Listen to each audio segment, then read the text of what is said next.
Welcome to Midwest Paranormal Presents Paranormal Soup. I'm your host, Jason Bland, and tonight we have guest David Gaggin. He's the author of Our Eternal Existence, a Metaphysical Perspective of Reality. And I've been really getting into this book. I've been busy this week, of course, of the holidays. I work retail. But man, the times I've gotten chances to read this book, I'm really into it. You know me, he covers a lot of the metaphysical subjects we cover every Sunday night on this show, depending on what guests we have and what we get into. We'll be getting all the deep thoughts, you know, who we are, why we're here. He really gets into channelers Edgar Casey, Jane Roberts, if you know, for Seth, and Shepard Hoodwin. He does channels. Michael did the introduction for his book. It's really fascinating. I can't wait to get into it. And we will open up the phone lines later in the show if you want to join this metaphysical deep conversation tonight. Just hang in there. Second half of the show, as usual, we'll open up the phone lines. You can call in and join this conversation. And of course, we missed the show last week because I was sick. My voice was crap. It's not so great now. It's better, but it was definitely no way I was doing a show last Sunday. But I'm glad to be back. But with that, we have a lot of weird in the World Wide Web weird. I had to really think about what, I only do 7 articles, what I wanted to do. And some of it they did on Weird Wednesday, but I can't help it. I want to talk about some of these stuff. We've got a lot of good stuff to get to. So let's go ahead and get rolling on into it.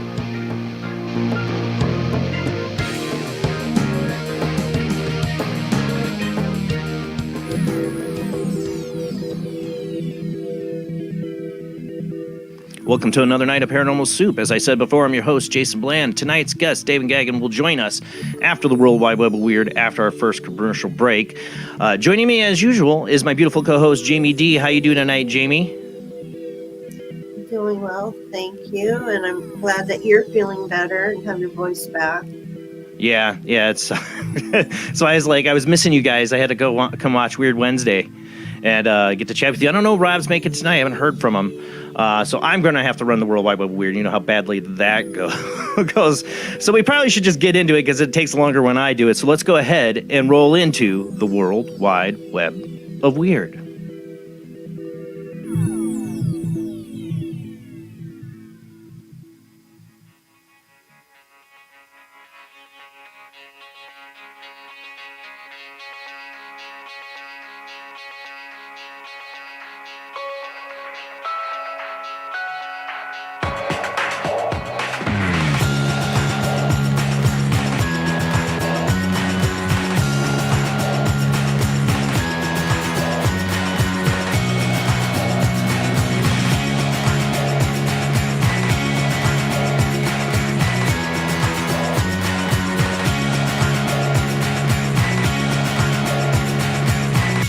Tonight on the World Wide Web of Weird, the continuing story of UFO disclosure. Yeah, whatever.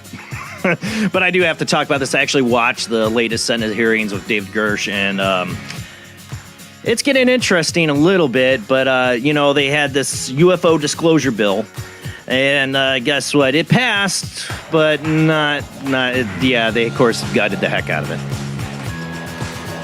For those listening on the Paranormal Soup radio network, on the Paranormal radio channel, whatever, on Talkstream Live, we are a webcast. We stream out live to Facebook and YouTube each Sunday night.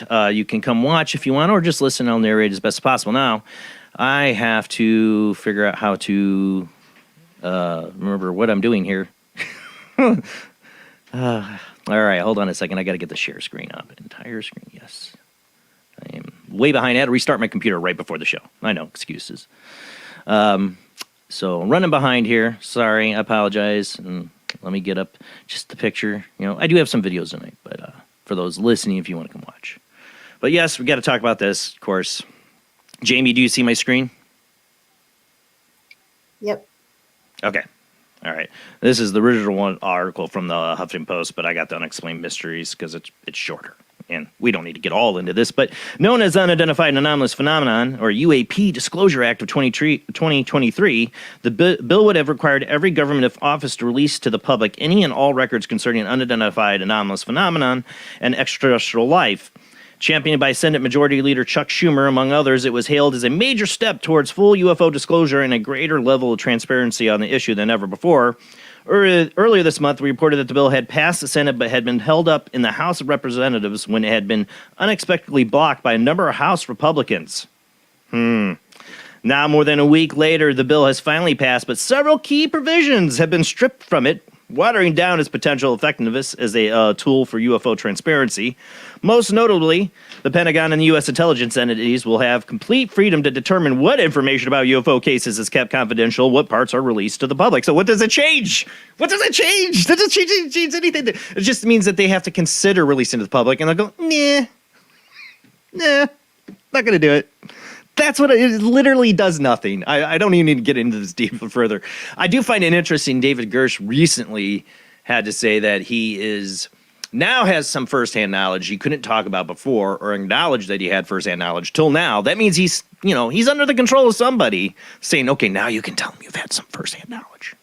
I'm not discrediting or disliking David Gersh. I don't know him, and I'm glad he's doing what he's doing. But you have to realize when he says, oh, well, I do have firsthand knowledge, but I couldn't tell you that before because I was restricted, that he's still under some kind of control, be it, nothing evil or sinister, but under classified information and acts like that. Particularly like this. He maybe could talk if, they didn't pass a useless bill as our Congress completely always does. And yes, Republicans, definitely to blame on this one. But I'll tell you what, Chuck Schumer knew this wasn't going anywhere. But Republicans are notoriously more in line with the defense contractors and the people that don't want this information to get out, because a lot of this isn't just in our Pentagon. This goes to the defense contractors we sell out stuff to and work with that they keep it compartmentalized and away from Congress. But yeah, that's the ongoing disclosure story. Maybe it's done. Maybe that's it. They gutted it. There's some senators and congressmen who one Republican, I think Tim Burchett, was really trying to get it going. So there are some Republicans that do want it. But there's, of course, the typical. All right, Jamie and Rob talked about this one, I think, right, last Wednesday. But I thought this was really interesting. Of course, I had to make the Mork comment because it reminds me of my childhood. I loved Mork and Mindy. Remember that? He had the egg spaceship. And these have been reported. Yeah, these have been reported. There's a lot of egg-shaped UFO, especially ones that have landed. And this is from Unexplained Mysteries. Ever since Bob Lazar first came forward about what he saw in Area 51, the base, which is situated within the Nevada Test and Training Range, approximately 83 miles north of Las Vegas, has become synonymous with stories of black projects and reverse-engineered alien technology. Now, Eric Tabor, who has worked as a defense contractor for 13 years, has come forward to reveal what his late great-uncle Sam Urquhart, if I said that right, who worked as a contractor at the base, saw and heard during his time there. My great-uncle served in the Air Force for 28 years, E8 rank, equivalent to first sergeant. He told Daily Mail in an interview, he told me he worked at Area 51 from 1997 to 2014. According to Tabor, Urquhart had been mostly reluctant to talk about the specifics of his work until one day while they were chatting on the back porch, he had decided to reveal the details of something that a senior EG and G engineer had told him about, an object that had been allegedly recovered intact in the desert by the CIA in the 1980s. The senior EG and G engineer described to my great-uncle that it was an egg-shaped, about the size of a SUV, smooth and seamless, metallic-looking silverish gray in color with no control surfaces, no flaps, no inlet, no exhaust, and no writing or symbols on the outside. These are the best and brightest engineers you can think of. They tried to no avail to figure out what the power source was or how to activate it or how it works. They tried to introduce electricity to it as well. The engineers were allegedly unable to even penetrate the exterior of the craft, making it impossible to access whatever was inside. After a great deal of effort, they were eventually able to acquire a small sample of its hull material for testing and determined that it had originated from beyond the Earth. In the end, the object was shipped off to another base, and his uncle never heard about it again. Sam said the American people would probably never get to see it. Did they ever open it? That's my question. Maybe, I don't know. I mean, this, there's people have been, I don't know, seeing egg-shaped UFOs like this for a while. There's a number of stories. They come in all shapes and sizes. The egg one's really interesting. The spheres and the eggs, but what I wonder is like, if say this just fell from something, Yeah. wouldn't the ground be more disturbed? It looks so like perfectly Oh, clean. that's not the picture of it. Oh yeah, That's that's just the a AI one. That's representation. right. That's right. Yeah, they don't have a picture of it. That'd been Yeah. great. That'd been freaking great if they had a picture of it. You know. No, we'll never see a picture of that or see it or hear about it. You know, but that's the thing. You know, Didn't they somewhere have that's a photo of it drawn on the inside of either the base there? There's like a photograph on the wall where they have like an egg-shaped craft drawn out. yeah, yeah. I honestly, these things are somewhere. Our government has them somewhere. I shouldn't say our government. Military contractors probably do it. Really, I think we sell it out. But then again, Wright Patterson, Hangar 18. I think there's stuff there still. I mean, I think there's something. Area 51 is more a nuclear dumping ground, probably, but S4, alongside it by Bob Lazar, I think he's telling the truth. I think we have ships, and like I said, a couple weeks ago about them bringing up the whole 9 ships again. Somebody, and I'm like, Bob Lazar, I told you so. All right, let's move on. Where are we at? This is why I suck at this. Okay. Scientists speak to whales. Star Trek 4, right? That's what I thought when I saw this one. I'm a Trekkie, yes. But this is kind of cool. This is from the SETI project, their announcement. I'm reading the Tim Binnell's Coast to Coast article on it. But SETI scientists speak to whales in an effort to develop ways to communicate with ETs. An intriguing study from SETI Institute saw scientists seemingly speak to humpback whales in the hopes of better understanding how best to communicate with extraterrestrials should they reach out to our planet someday in the future. According to the press release, the remarkable project was a collaborative effort involving SETI researchers, experts from both the Alaska and Whale Foundation, as well as universities in California, Davis. Using an underwater speaker, they broadcast the contact call for the humpback whale, which has led to rather amazing movement where one of the creatures, dubbed Twain, actually ventured over to their boat and offered a distinct response that the scientists recognized as a greeting signal. Amazing, over the next 20 minutes, a verbal conversation unfolded between the scientists and the majestic creature as Twain responded to each playback call and matched the interval various between each signal. Again, these guys watch Star Trek 4. They're just getting ahead of it before the big, cylindrical alien spaceship comes and tries to destroy Earth in the 24th century. Just getting ahead of the game. You got to figure out a way. How are you going to talk to aliens? I mean, whales are huge and they are super intelligent beings. They have a complex communication system. I get it. They've got to practice on something. I guess whales it is, and we're prepared for the the inevitable, whatever that thing was in Star Trek 4 comes. We'll be ready. We'll talk to the whales. Actually, we needed to talk to the ship, I think, and speak whale to the ship. So maybe they can help us out on that. I know I'm being facetious. I can't even talk. That's what I hate. I can't even breathe through my nose. Yeah, so I thought that's interesting. And you guys are like, really? Speaking to whales? All right, on to some more interesting stuff. Rocky Mountain Sasquatch, again, has some really interesting stuff. Hold on. See, I'm getting ahead of the game. And I can't stop because they put this stupid thing up here. I don't know. I can't hit pause. Let me see if I can minimize that. There we go. I'm going to have to do that. To pause it. Put it back. Because they put this... Oh, here. Hide. Yeah, hide that. Thank you. All right, sorry. This way it's much better when Rob's here. A woman in Oregon captured footage of a large bipedal figure scrambling up the side of a hill, and she believes that the curious creature could be Bigfoot. The intriguing video was shared with Rocky Mountain Sasquatch organization by a witness Kelly, who explained that the incident occurred when she and her daughter were visiting a remote campground in the state's Blue Mountains. As the pair were entering the site, she spotted what initially appeared to be a person on a distant hillside. Parking of the car, she attempted to point out the individual to her daughter, but the youngster was unable to see the figure, which led Kelly to film the stranger with her cell phone, zooming in. When she showed her daughter the footage, the 9-year-old wondered what the figure was, which caused Kelly to later muse, should have been my first clue that she had filmed something out of the ordinary. All right, we don't have a lot of time here. We're going to play some of this here. There's no audio, but Rocky Mountain Sasquatch, man, they've had some of the best, I think, video stuff, I think, for Bigfoot. Stuff I've you could say it could be debunked at times, but other stuff that's interesting. Have you seen this, Jamie? No, but could it be a guy in a ghillie suit?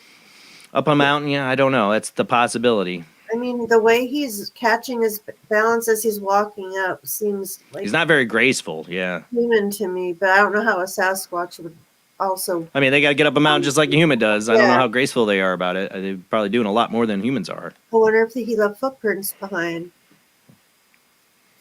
Seems like he does kind of have long arms, but it's distorted. This is their zoom in they do on Rocky Mountain Sasquatch's YouTube channel here.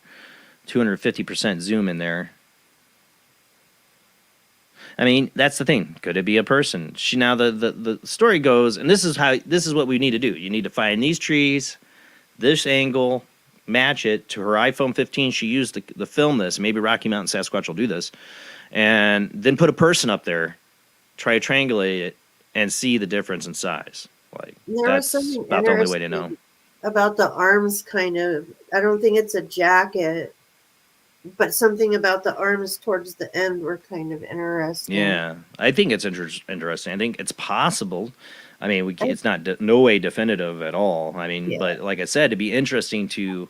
They know where this is. There's a point where she moves the camera over, and you see a gate or somewhere, and then she's told Rocky Mountain Sasquatch where it is. They could go there, get a person to go all the way out there if it's safe, and stand in the same spot she is at, maybe try to triangulate as best they could, use the trees, identifying markers. They'd have to do it soon before stuff changes, and try to just compare size maybe, and gait and walk, have somebody stumble up the mountain like that. Just don't hurt yourself. And look to see if he left footprints, if he uses that trail. Yeah. If there's big toes or something.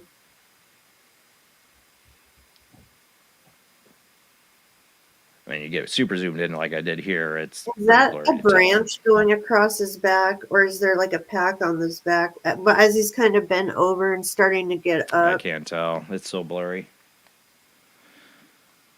But yeah, you can watch the whole video and the explanation. Here's the spot where she filmed it by Rocky Mountain Sasquatch Organization on YouTube.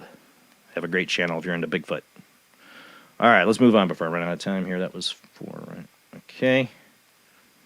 Next up is China.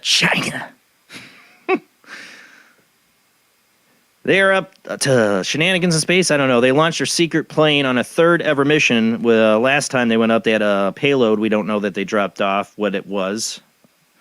Officially part of China's effort to develop reusable spaceflight technologies, a space plane known as CSSHQ has long been remained something of an enigma. In reality, it's likely to perform similar to the role of the X-37B, a secretive space plane originally developed by NASA before handing it over to the U.S. Department of Defense, which itself has conducted numerous secretive missions into space, lasting up to several years at a time. As it stands, nobody knows what China's space plane was actually doing in orbit or how long it will be there, but officially its mission will be to conduct scientific experiments, according to Xinhua, or Xina, I don't know how you say their news, to provide technical support for peaceful use of space. My question is, how much longer is it going to remain peaceful in space? I mean, secret missions by them, secret missions by us, dropping secretive payloads. We're all talking about going to the moon. China is, we are. Time that this was going to come up. Yeah, I mean, how long is the payload's going to be peaceful? I don't think for long, sadly. We don't need to go to war with China. I don't think China really wants to go to war with us. I don't think they do. I just think we have people that are going to push it, and space is going to be the next realm for that. Lots of money for that, to blow stuff up in space and then blow stuff down here. And Elon and Gates, I think it is, or no, Bezos wants to put 1 trillion humans into outer space.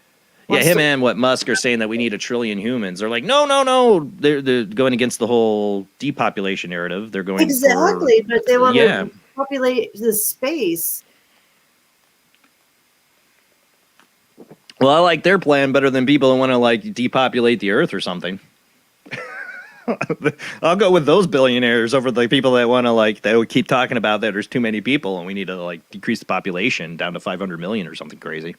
Oh, we're still getting depopularized. Jeff Bezos, make all your penis rockets you want.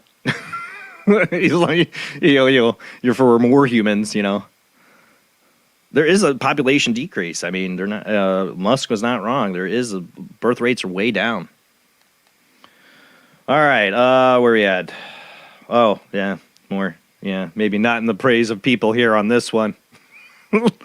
Well, video. I got this from, Guardian here. I've never seen anything like this. Japan says reason behind 12,000 tons of fish washed ashore is unknown. And no, it's not due to the Fukushima radiation that we leaked into the ocean months ago. No. That's basically the gist of this article, them saying, no. I'm going to be in so much trouble if I do a Japanese. No radiation in the water. Did it cause the fish to die? We don't know. I get it. Science. You know, we got to figure it out. Was it the radiation? We don't know. But it is a culprit. I'm just saying. It's not good. Whatever's going on in the ocean. It's a lot of dead fish. And it just happened to be, not long after they dumped a bunch of radiation in the water. We're not doing so good. Not saying it's aliens, but it's not aliens. It's humans. It's purely humans. I've heard people say the aliens tried to they've helped try to mitigate that it's supposed to be way worse, the Fukushima radiation, but aliens stepped in just like they did in Chernobyl. That'd be great. I hope so. Saying it's radiation, but yeah. They're like, the conspiracy is not based on scientific evidence. It's conspiracy theory. Or they're going to blame it on global warming. Yeah, no, but the fact that they call it the Japanese government right out calls it a conspiracy theory to say that it's the Fukushima radiation. We don't know if it is or isn't. Have you proved it isn't the radiation? You haven't proved what it is. Yeah. So to call anybody saying it's possibly radiation that caused this and call it conspiracy theory it's a little much. Like, oops, and trying to hide their hands. And I've always been, torn on it. I getting away from coal is big on my list of things we need to do. Like, it's awful in so many ways, and nuclear power is great until it doesn't work, until there's an accident, and then it's not so great. And then the rare, it's like flying a plane. Is it going to happen? I don't know. But when you have corporations and businesses and people start getting lazy and getting paybacks and then not being regulated right, and they cut back on things, and then some accident happens, and then you're got a Chernobyl or the Fukushima. I'm just saying, I want nuclear power because I want to stop doing coal, but I don't trust humans for this particular reason, because when they do screw up, they're going to call you conspiracy theorists for just saying, well, they're dead fish and then you put radiation in water. I'm not saying it is, but no, you're a conspiracy theorist. Okay, we'll move on. Kind of pissed me off that they call people conspiracy theorists in this article for thinking it's radiation. Not Guardian didn't. I'm saying the Japanese government. Okay. Well, humans, we're dumping radiation in the water and going to World War III, and what better time than just to make a supercomputer that can emulate the human brain? Researchers in Western Sydney University in Australia have teamed up with tech giants Intel and Dell to build a massive supercomputer intended to stimulate neural networks at the scale of the human brain.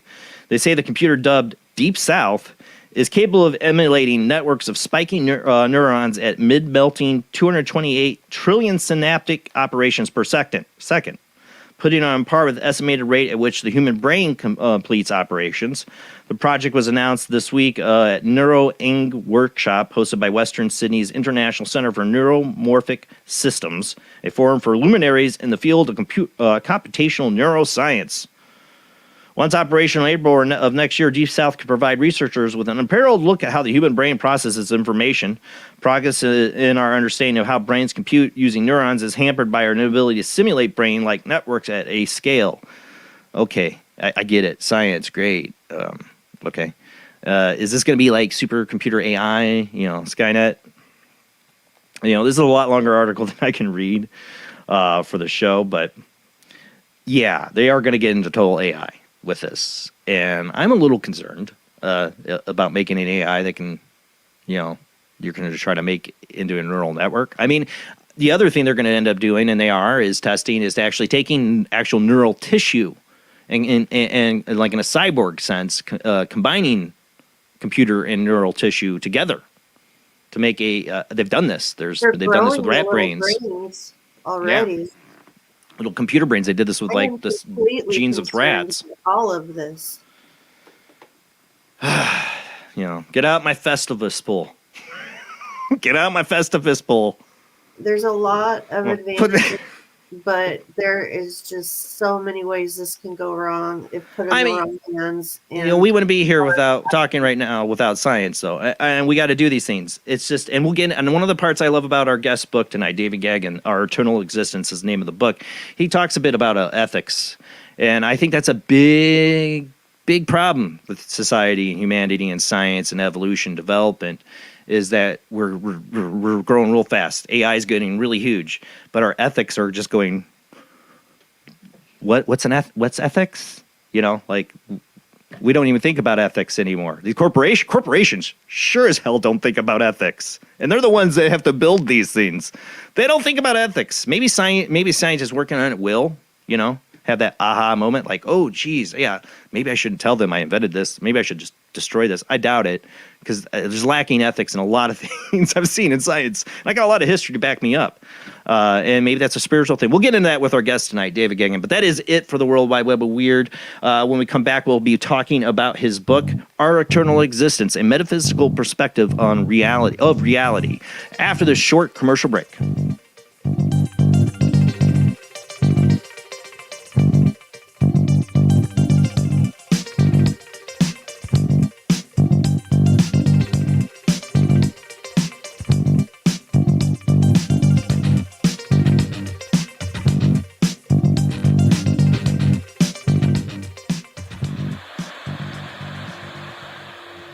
Join us every Wednesday night at midnight Eastern Standard Time for Weird Wednesday, the live stream, with your hosts Jamie, the Living Dead Girl, and Rob, the Phantom, where we'll talk about all things paranormal, including zodiac, astrology, tarot card and oracle card readings, live ghost boxing and spirit communication, where we'll do Voices from Beyond, the Cold Case Files. So we hope you join us live on Facebook and YouTube every Wednesday night at midnight Eastern Standard Time. We hope to see you there. Bye-bye.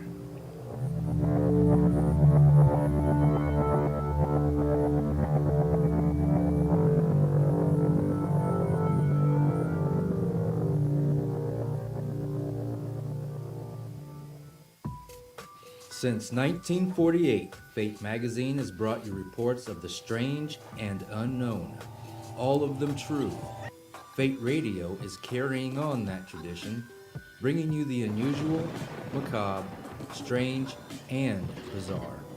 Join host Kat Hobson Sunday nights from 8 to 10 p.m. Eastern on WBHM Digital Broadcasting.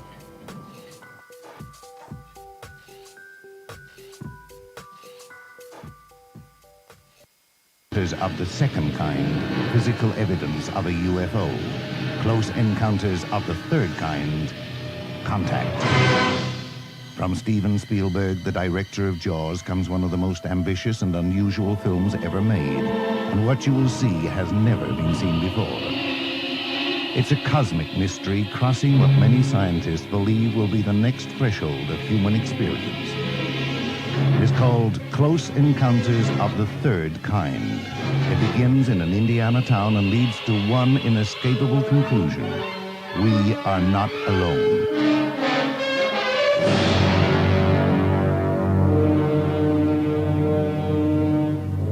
Close Encounters of the Third Kind. Certificate A. Now showing at the Odeon, Leicester Square. The international chart-topping, Haunted Horror of Haverfordwest has been described as terrifyingly real, a must-read, shocking and chilling brilliance, genuinely worrying, utterly frightening. Don't read before bed. Described as one of the spookiest writers out there, best-selling author G.L. Davies presents Haunted Horror of Haverfordwest. The true paranormal account that is shocking the world. Dare you enter? Dare you read? Haunted Horror of Haverfordwest is available on Amazon, Barnes & Noble, Kindle, and wherever books are sold. Pray you never have to live there. This is the sound of a space clock aboard a U.S. satellite 180 miles above the Earth. No one winds up this timepiece. It's powered by a tiny battery, a battery that delivers power for years without replacement. Now the same type of battery, the Duracell battery, can bring new reliability and long life to your battery-operated equipment. Radios, cameras, toys, all run far longer. Duracell batteries, the long-distance power cells, outlast any ordinary battery. The same type of battery that keeps space clocks running for years can bring long life to anything powered by batteries. Dura, as in durable. Cell, as in power cell. The Duracell battery, made by Mallory. Are you intrigued by Paranormal Talk Radio? You'll love the new Paranormal Radio app from Talkstream Live.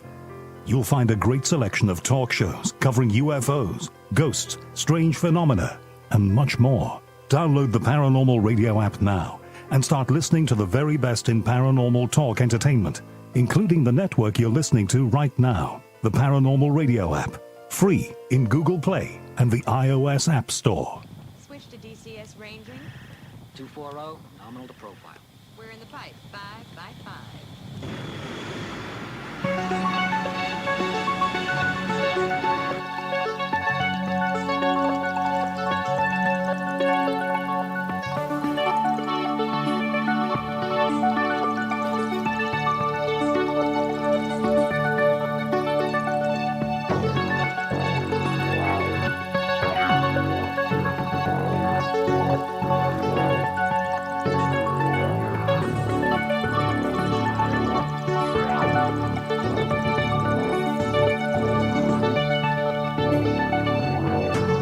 Tonight on Paranormal Soup, our guest is David Gaggin. David received a BA in mathematics and a BS and master's degrees in electrical engineering. He spent 16 years designing and managing flight control systems, avionics, and cockpits for the Boeing Company. He then joined the U.S. government senior executive service, where he spent 9 years in various directors' positions for the U.S. Army and NASA's electronic research laboratories. For the last 16 years of his business career, he was the CEO of the Cobham Defense Electronic System Corp, a company he founded and that grew into the world's leading defense microwave corporation. He was the first employee, and at his retirement, CDES had over 3,500 employees and $1 billion in annual revenue. However, throughout his business career, he spent his spare time seeking answers to questions like, who am I, where am I, and why am I here? The view of science that the universe was an accident and life had no meaning made no sense to him. We live in a highly complex world, and he felt that there's no chance that it happened coincidentally. He was raised in I cannot talk tonight. Episcopalian, I cannot say that. But even as a teenager, he questioned the fidelity of his Christian beliefs. He studied all the great religions in an attempt to learn their source. He found that their original principles were strikingly similar despite being created in thousands of years apart and in different parts of the world.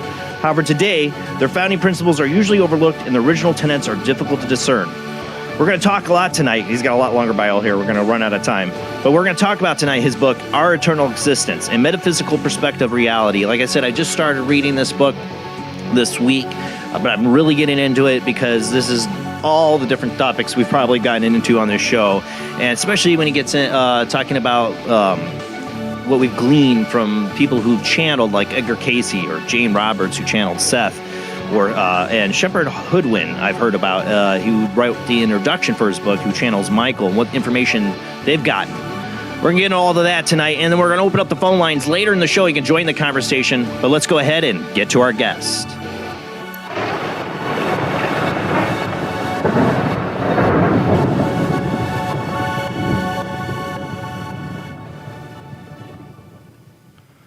Okay.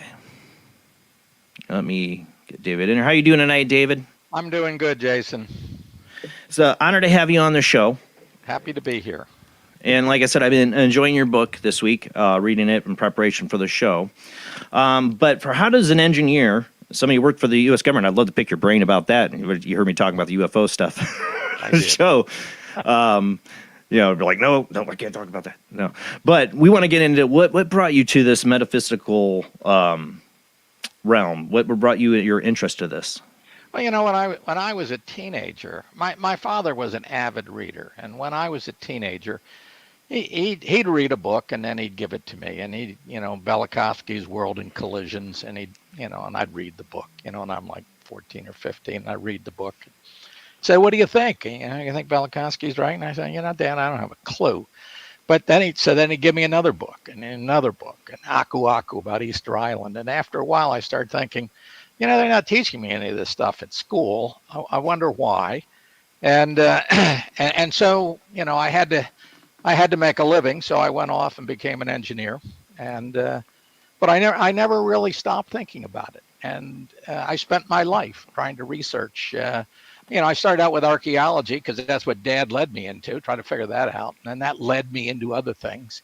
And I got into, philosophy and the, Eastern and Western philosophers, between Plato and Emerson and Lao Tzu and so on and so forth. And the more I looked at it, the more interesting it was, and the more it started to make sense to me. So it's just one of those things that I think I was born to do this stuff. And Dad kind of led me into it. Well, it's in your bio that you were raised an Episcopalian. Episcopalian, I was. I could not say that to the show. Christian environment, with your parents and that being in a Christian environment. I mean, your dad's interest in archaeology and things like that. I mean, how did that fundamentally set you up, like dogma-wise, in your mind? I started out, being taught the Christian principles, but they never made any sense to me. I remember when I was about 15, sitting in church, looking around at the stained glass windows and the robes on the minister, and thinking, I don't know what the answer is, but this probably isn't it. And so I had those principles, but they never really set in on me. I was lucky. I always say this on the show. I was lucky to have the parents I did. That, and I think you are too. With even a Christian background, something spiritual or having faith, I think, is a good thing too. I think we're missing.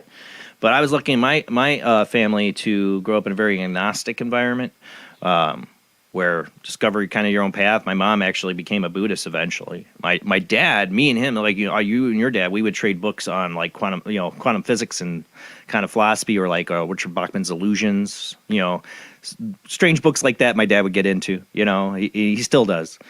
So I think that's pretty cool that you guys did that.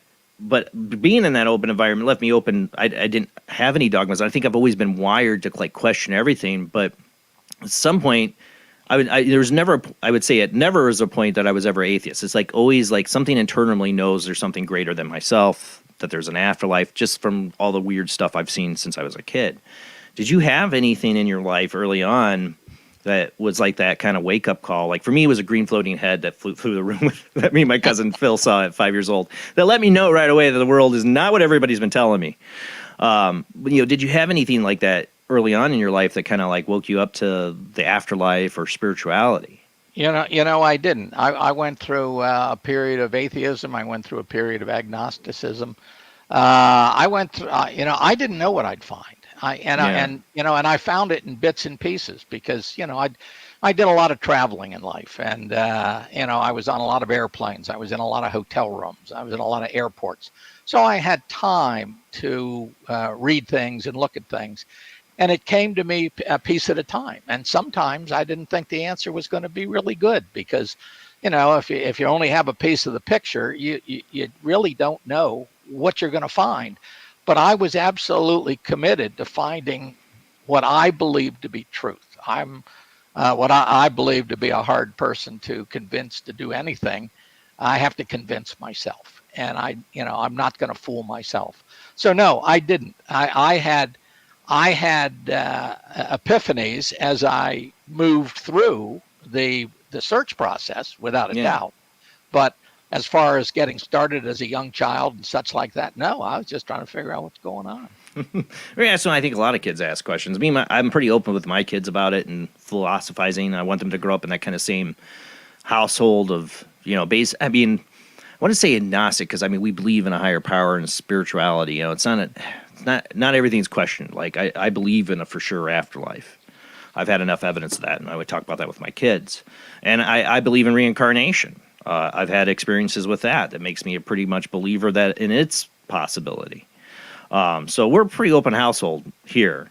Now in your life, you've written one other book, or released one other book I have here in my notes, The Endless Journey, and now you have Our Eternal Existence. What's making you want to write about these things and get your thoughts out there on what is reality, what's life, is there an afterlife, all these deep questions I think everybody should be interested in?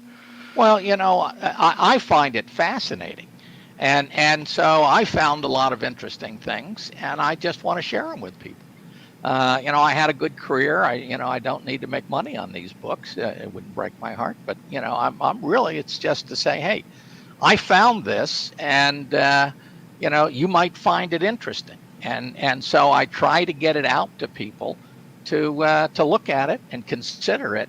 I can't convince anybody of anything. Everybody has to take their own journey. Everybody has to find their own truths. All I can do is point them in a direction and say, hey, listen, I looked real hard and real long at a lot of things. This is what I found. And if you guys are seeking, if you're looking for something, here's a good place to start on a number of different topics that I researched. When I was a kid, one of the things too, not besides the books my dad had, my mom had a pretty good collection of books that I would get my hands on as a kid. I was reading adult books by 5th, 6th grade. And one of the books I got my hands on was Edgar Cayce, The Sleeping Prophet.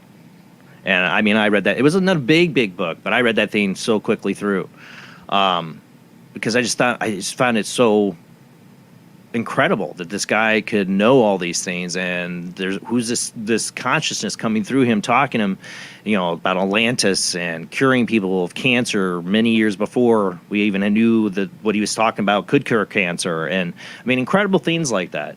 Because I guess just deep down since I was a kid, I've believed that the human consciousness is the creator of reality, and we get into that. You get into that quite a bit in your book. It's just something in my inner wiring that I've just thought. And so Edgar Cayce was like, wow, there's really a guy that could tap into this. And as I've gotten older, I've got more skeptical of things, as pure, life does to you. But as a kid, I was totally fascinated with it. But I've been back and forth on people to channel. I do believe Edgar Cayce was real and channeling is real. Let me stipulate that. But I have trouble trusting channelers, and you talk about that somewhat in your book too. What got you believing in Edgar Cayce and got you believing in channel? Because it's a big step for people when they get into the metaphysical world. Yeah, psychics, whatever, that, and then you're channeling somebody. I'm supposed to believe everything you're saying. It's a step for people. We're in it, we believe it, but what was that step? How did you get into this whole psychic phenomenon, channeling, and into Edgar Cayce and Gene Roberts and Shepard Hoodwin? It was slow. It was a piece at a time. I got into Shepard on my radio. He was a guest on my radio about 10 years ago, and I found him fascinating. Cayce, I was much like you many years ago. I'd read these things, and I'm thinking, there has to be something here. The guy died a pauper. He could have been a very rich man, and the fact that he put no effort at all into making money and didn't really want to make money off of this gift that he had. Yeah. That's a that's a compelling idea. And he had so many things that he got right that it couldn't have been guessing. Somehow he got that information. And if you look around and if you compare, I looked at, an awful lot of things, psychiatry, the, out-of-body experience, near-death experiences, reincarnation. That was a tough one for me. It took me from the time I first saw something that said, there's something here and I have to deal with it, until I finally said, it's the only way it can be, probably a decade. And I had to, I had science, I was into science. That was my bag, quantum mechanics and relativity. That was my, enjoyment reading and such, because that's what I grew up in. And so it took a while to get that out of my head. And then, of course, I grew up with Episcopalians, and, the Christians say, no, reincarnation can't be true. And then, and then I go find out that for the first 500 years of Christianity, and for a long time Judaism and Islam, they all believed in, as part of the doctrine. So, so it was a matter of putting it all together, I think, that, that finally got me to believe it. It wasn't one thing. It was a slowly but surely. This is the only way that I could think that all of this stuff made sense. And that's the nice thing about metaphysics. Science looks at the physical world, and religion looks at their own doctrine, and they look at both of them to find truth. But metaphysics looks at everything. Metaphysics looks at ESP. It looks at philosophy. It looks at everything, including science and religion. And so, if you take a broader view of it, it all starts to come together after a while.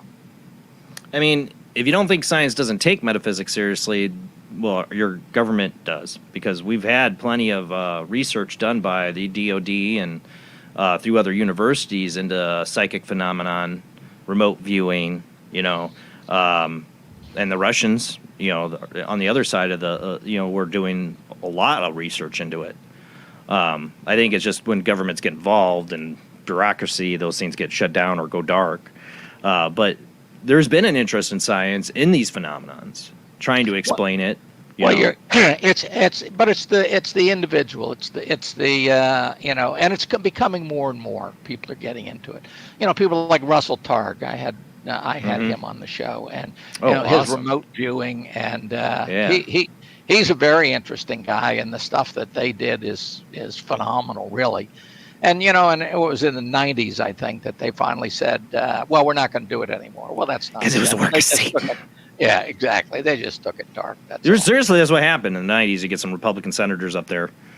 They're like, it's Satan's work. Yeah, I don't think so. I think they got it under because it was so powerful. But I mean, you literally did have them saying that, though, in Congress. Well, Satan's work. What they say and what they think is. Politicians, they could throw them all out the window. Exactly. But that's the thing, but I think it went dark. I think there's a lot of interest in it, too, as we awaken here in the Western world to more of these philosophies. Jane Roberts, Seth, she was definitely like a big step forward in the New Age movement with her writings that really got people into a lot of concepts early on that most people didn't even know about.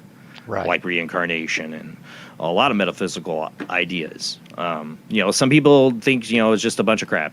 She's just writing it up, making it up, whatever. That she just drew from all these different religious ideas. Well, there's a reason, they all do. It doesn't mean she's not real, but I've seen people, say, oh, it's just this that she pulls from and this she pulls from. Well, I think there's many doors of the Dharma, as they say in Buddhism. And I read one book of many, many, many years ago, and I'm trying to remember the name of it. One of the books that was by, the channeling of Zeth, and I was really fascinated by it, but I never got into the other ones. And then Shepherd Hoodwin, I've heard about, but I've never really got into him. But I was doing a little research before the show. I'd love to get him on the show. It seems really fascinating. Yeah, Shepherd is a wonderful person, and he, the thing about Shepherd is you can talk to Michael, and that's whereas Seth, it's harder. Now there are people that are telling us today that they're channeling Seth. I haven't convinced myself that's the problem with true. That's the problem with channeling, though. That's there's no verifiable. Okay, you're channeling Seth. I don't know if you are or not, but okay. That's the thing. That's what's channeling. It's a trust issue. And that's very true. But when you start looking at what they say, and especially through Shepherd, where you can actually talk to him, you can ask him questions. Yeah. And he'll answer your questions. Anything you want to ask him, he'll answer it. And so you can certainly tie that to Seth. Shepherd is certainly aware of Seth. he hasn't really studied it by any stretch of the imagination. His focus is on Michael. But these are fascinating things that you can get from them, and they tie in with so much other things that I'll tell you. The great minds of 2,000 years ago in Egypt, and in Greece are absolutely fascinating, and it ties in with all of the stuff that these guys are telling us. They were deep thinkers, especially Greece, and when you talk about ethics and philosophy, yeah. I wanted to add something. There actually is a way, I believe, that they can validate some of this, like how Katrina went and they did to that center and they did the scan on her. So when she was getting her messages coming in, they were looking at which side of her brain was picking this up, if that was something that she was making up or where these things were coming from. Yeah, they've done it with Deepak Chopra, too. As people get into deep states, they can tell. When they're channeling, you think that they could perhaps do the same and see which part of the brain is firing. But even still, even if they're able and prove that somebody's channeling what they're channeling and the source of what they're channeling, is it true? You see what I'm saying? Yeah. It doesn't even disqualify the fact of the premise of channeling. It's the fact that you're getting it from an unknown source. I mean, Jane Roberts started out on a Ouija board for her experiences, and then moved to where she was just hearing the voice in her head. She literally sip wine and smoke cigarettes and zone out and then not remember what she says. And that's the thing, like Edgar Casey. He would go into that state, and he would say things that when he was a Kentucky Christian, you know what I'm saying, like that were way out of his philosophical bag, especially like reincarnation. I mean, he didn't believe in that, but he's talking about it in that other sense, and is Shepard, does he remember when he does? Does he have like kind of the same kind of like disassociation? No, he generally knows what he's talking about. Okay. He used to say to me, he'd say, your interviews with Michael are fascinating because everybody I do wants to know about them personal self, and you want to know about how the world works. Oh, that's be my question. I don't even know crap about myself. Exactly. But I'll tell you, if you want to convince yourself that the spiritual world is actually there, it's very easy to do. What you have to do is you have to have somebody who died who you were close to. And time you get to my age, there's a whole bunch of people. But if it ought to be your parents or your spouse or your child or a good friend. And if you go to a medium, and the best is to get a medium that's recommended to you, but whatever it is, even if it isn't, you go to the medium and you tell them your name, you tell them the name of the person you want to talk to, and you tell them your relationship, and that's it. You say nothing else. If they're a valid medium, that individual who has died will show up, and they will say things. They know you need to be convinced, so they will say things to the medium through telepathy, and that's how they communicate. They will say things to the medium that only you would know. Yep. The medium would never know. As a matter of fact, when my wife died about 6 years ago, my kids went to and my two daughters. Yeah. Went to a medium about a week before I did. But you have to wait 3 to 4 months because they're busy, as Michael says, unpacking when they die, for you to communicate with them and get much out of them. And so they did, and I wasn't at that particular session. And I talked to them on the phone afterwards, and they said, "Dad, the meeting was all about you." And they started telling me things that they knew nothing about. That only my wife and I knew. And, that's the way it is. You have a relationship with your wife. There's certain things that you know about that nobody else does. It's nobody else's business. Nobody else would care most of the time. And when those things start coming out and coming to you, then you know that you're communicating with that individual that has died. So it's that part's easy. It's harder on the channels. But understanding that there are actually, that there is life after death, and these individuals remain the individuals that they are, that's an easy thing, providing you're willing to try. And a lot of people, they'll just say, hey, I don't believe it. And that's fine. That's their business. But if you want to convince yourself, it's not hard. Well, you can convince yourself of anything, but I think it is easy to get in contact with the spiritual world. I think a lot of people ignore the signs that are around them all the time. But, as somebody who does this show and as a paranormal investigator, the most common experience I get from people, is when I lived in a haunted house, or I saw a UFO, or I saw a Bigfoot. The most common thing I have people come to me is about a death of a loved one coming through, and I've had that experience with my grandmother when she passed. I seen her, but that is, to me, when people share that with me, I'm honored because it's such a personal, emotional experience. But it's also my favorite one to be shared because I am honored by it so much. It's so personal and it's so powerful. That because there's that bond between that person that brought them here to let you know they're okay. And I think that's I don't want anybody to lose people, but that's life. We're all going to be separated at some point, but we're not. And I think lots of people, not everyone, but I think a lot of people have this experience at some point in their life. There's somebody that passes and there's something that happens, and most people don't talk about it. They hold that in, and they live with that experience, and it's hard to talk to others about because of the emotion, for one. But even if they can get over it and talk to people, they still don't because they don't want people to judge them. We've had Katrina Cooper on here, who's a medium. I've one of the first mediums I've ever had on the show. And she'll take phone calls in, and hey, Rhodey, that's her partner in crime in the chat room. She'll take phone calls in, and she will know stuff. There's no way she will know what it is. Gary, you're in the chat room. I know my cousin Gary's in there. The hot dog thing. I was going to point that out, Gary, about the hot dog thing she brought up. Yeah, Gary. Inside joke here for the show. He knows what I'm talking about. But she knew something like for my cousin Gary that he's just like, nope, not talking about that. Like things, there's just no way that she would have any idea to know. And sometimes it takes people to have their own experiences. For me, I think I've always believed it deep down that in the psychic phenomena because I've had a lot of weird stuff when I was a kid. But when I was in my early 20s, I held a picture of a deceased person, and there was no way I should know, but I knew their first name and last name. Was them in a coffin. It's a long story I'm not going to get into, but I knew their first name and last name. I said it out loud, and the owner of this in this story of the house is like, "That's their name. How did you know?" I didn't even tell my girlfriend that, and I just remember the little voice in my head telling me the name, and tell me other stuff like that they hid stuff in the house from when they were in World War II. Their guns, their medals, all that stuff was hidden somewhere in the house, and it was. So it convinced me, and it was the only time I've had something that strong happen psychically with communication with a spirit, I guess. But it's enough to convince me, like people like Katrina and people, like Shepard and Gene and other people can tap into this.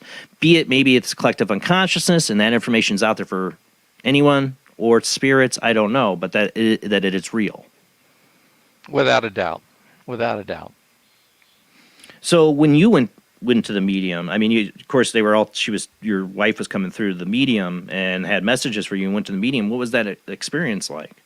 Oh, it was very interesting. It's you're talking, my wife died extremely quickly. She just basically, her heart stopped. So she was healthy right up to the end. And then all of a sudden at 1:30 in the morning, I heard a thump, woke me up, and she was lying on the floor, and basically within 5 minutes, she was gone. So it was, it was obviously fascinating to communicate with her. And my youngest daughter she's psychic. She knew something was going to happen to my wife at the beginning of the year. She checks out. She's able to talk to her spirit guides, and the spirit guides. Every year she would check and say, "Hey, how are my parents going to be this year?" And one year they said, "Well, they're not going to be good." And then she says, "Is my father?" "No, it's my mother."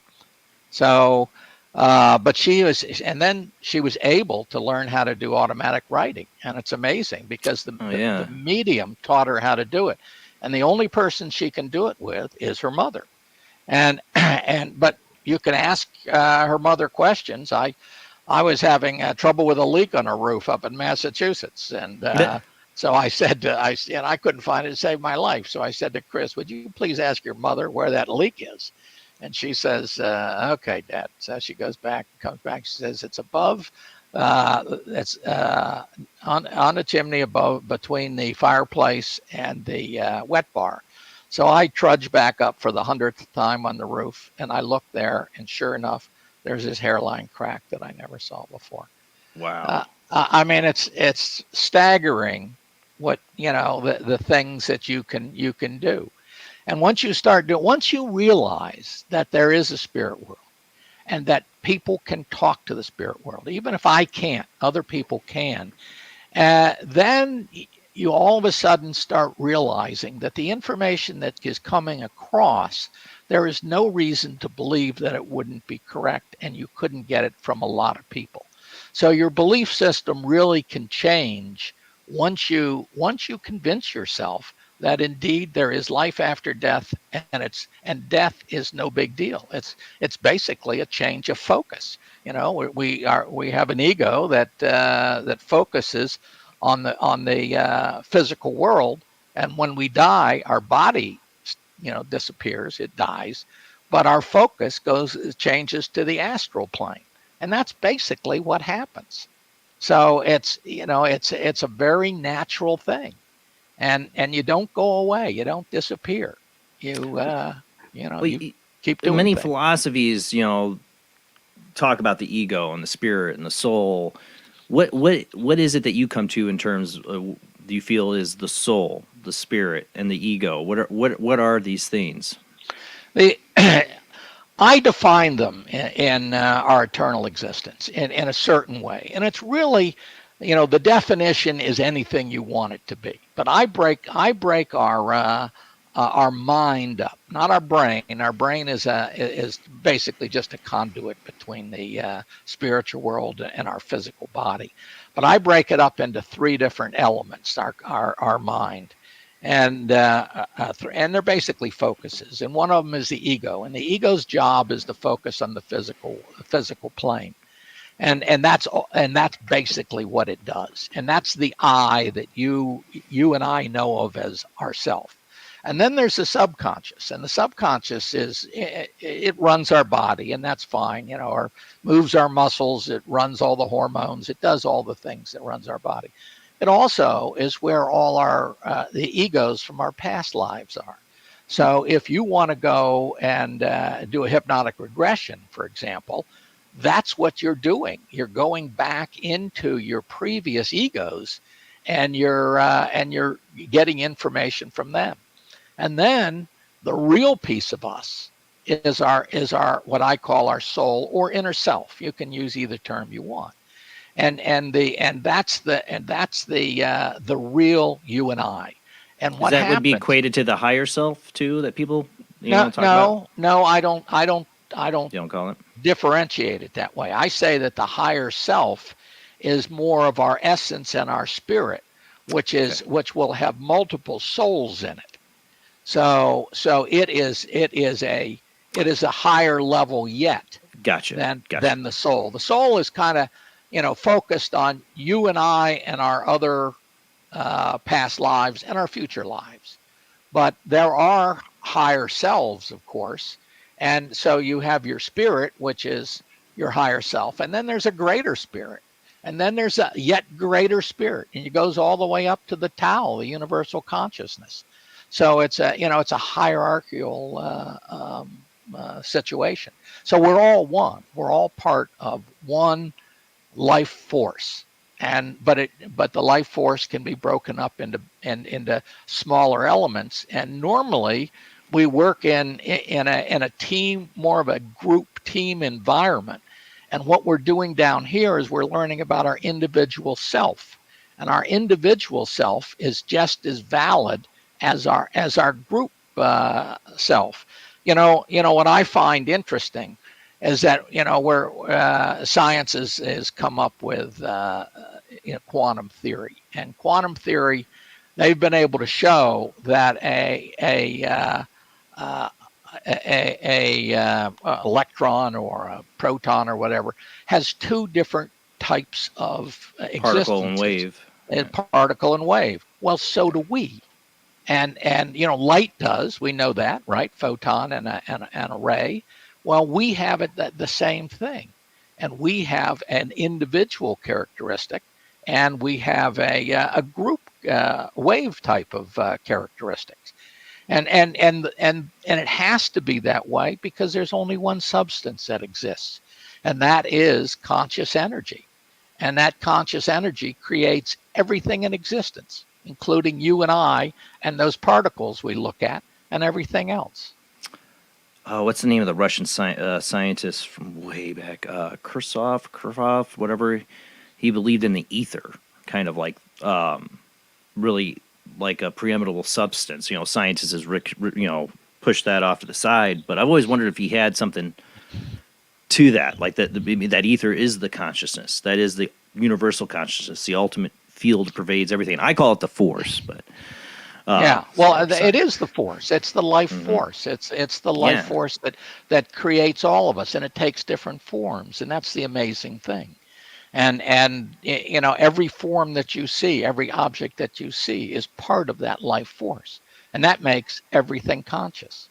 Everything to a different level, of course. There's an infinite level of consciousness, but this computer that I'm working on and the one that you're working on, it's conscious. It's not. I love you, computer. Like you. Don't you have to. Well, especially, hey, if you got a car, so I can tell that to my car. I do. You better treat your car well. I do. Because, I talk to it. Talk to I your do. car. I talk to my car. Remember the was it Poltergeist 2 with the Native American character? I can't think of his name. Was like telling the car, he's like, "Oh, your car is very angry." More truth in that than you think. Right. If you treat your car poorly, what do your car say? Well, maybe I don't want to be a car anymore, so I shut down. I don't know.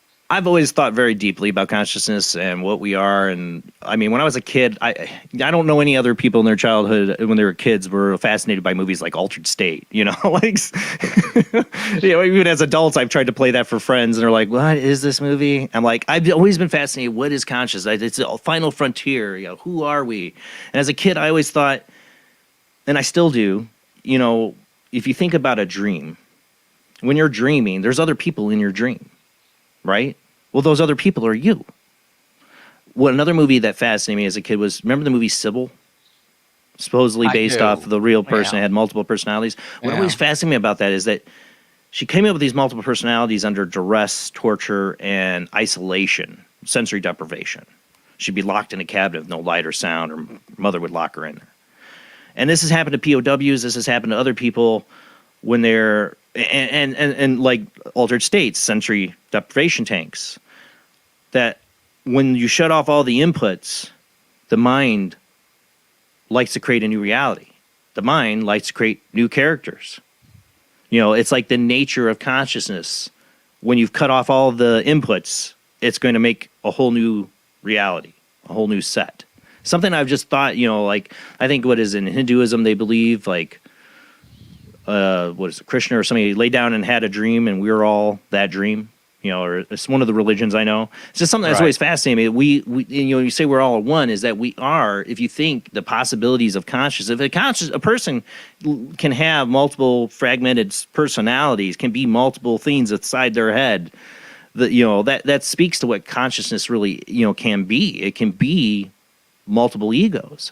The biggest, it is. We're a gestalt. And a gestalt is something that where you put two things together, you end up with something greater than the sum of the two, and that's basically what we are. And we have within us a number of different nuclei that could well be the ego, and the ego that you have as a child is probably not the ego that you have in the business world, because that ego, one that gets you through the childhood, might not be the one that wants to be the radio host or the business engineer or whatever. So it will change. Normally it changes slowly, and you never really notice it changed until you get to be my age and you look back and you say, I'm not the same guy I was when I retired, 15 years ago or whenever it was.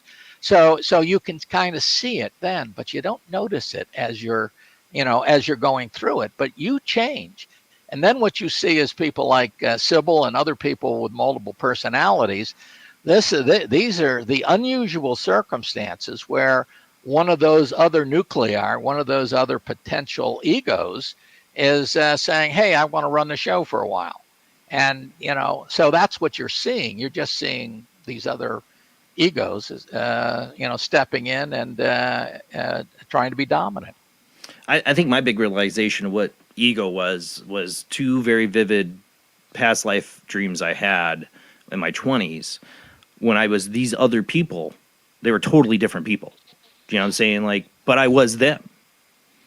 Like I felt what they went through. I was them, to realize that this is a whole other ego, but I was also these other egos. Like, it made me realize that I'm so much more than the ego of Jason Bland. This, not that it's a facade or anything like that. It's just, it is a part of me. I don't deny it, but there's something beyond that. Right.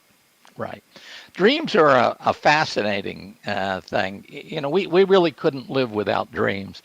And the thing about dreams is that the I in the dream is not the ego. The I in the dream is your soul. And what the soul, when we die, we haven't resolved all the issues in our life. So you die with these other issues, and they all have to be dealt with one way or the other. And one of the things that happens when you live and you have all of these older previous egos in you is that they have issues. So the soul will choose what problems to deal with, and it will create a dream that deals with that problem. And that dream is every bit as real, that experience, as our physical life. Because the only thing that we really get out of the physical life is a psychological experience. The physical stuff is simply a prop that allows us to do it. Well, that's the same thing as the dream world. So the soul is just as happy and gets just as much out of solving a problem with a past life through the dreams as it does getting something out of our physical life. The interesting thing about dreams, now that I'm on the subject, is that you can control them. Trying to understand a dream is staggeringly difficult, and the problem with that is that it's taking egos from different cultures, and those different cultures have different symbols in them. So what you might see as, say, fire, and you might think, well, that's very comforting. I like my fireplace. Some other ego may have had their house burned down. Well, that's a very, very simple example. But to try to understand what you see in your dream, especially seeing that you see such a small piece of it, is almost impossible. But your soul is here to solve your problems. And if you ask your soul before you go to bed at night, you say, hey, here's the problem I would like you to work on, you get top priority. And you get top priority because this is your life. And the soul is trying to help you do the best they can. So the soul will give you what it thinks you want.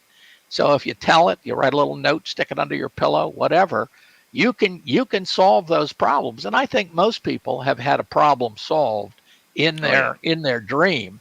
Well, you can, and usually it just happens because you're thinking so much about it and wrestling with it, but you can actually have your soul help you and work for you at night when you got your problems. I mean, in a sense, that's what even, dreaming, but people can get to that in conscious states of like remote viewing. You're asking giving somebody some coordinates. You give them somebody some coordinates, and they have no idea what those coordinates mean, but they go there and they see a location to give a description of what they're seeing and type it down, and it turns out that's what the coordinates are, Absolutely. So there's something we can tap into that has this ultimate ability to see and know things it shouldn't. Right. Your consciousness can leave your body, without a doubt, and go do. And that's what the remote viewing was all about. That Russell Targ was working at SRI and such. And that's what your near-death experiences are. Is and your out of body experiences. It's the same thing. It's just your consciousness leaving your body for a short period of time.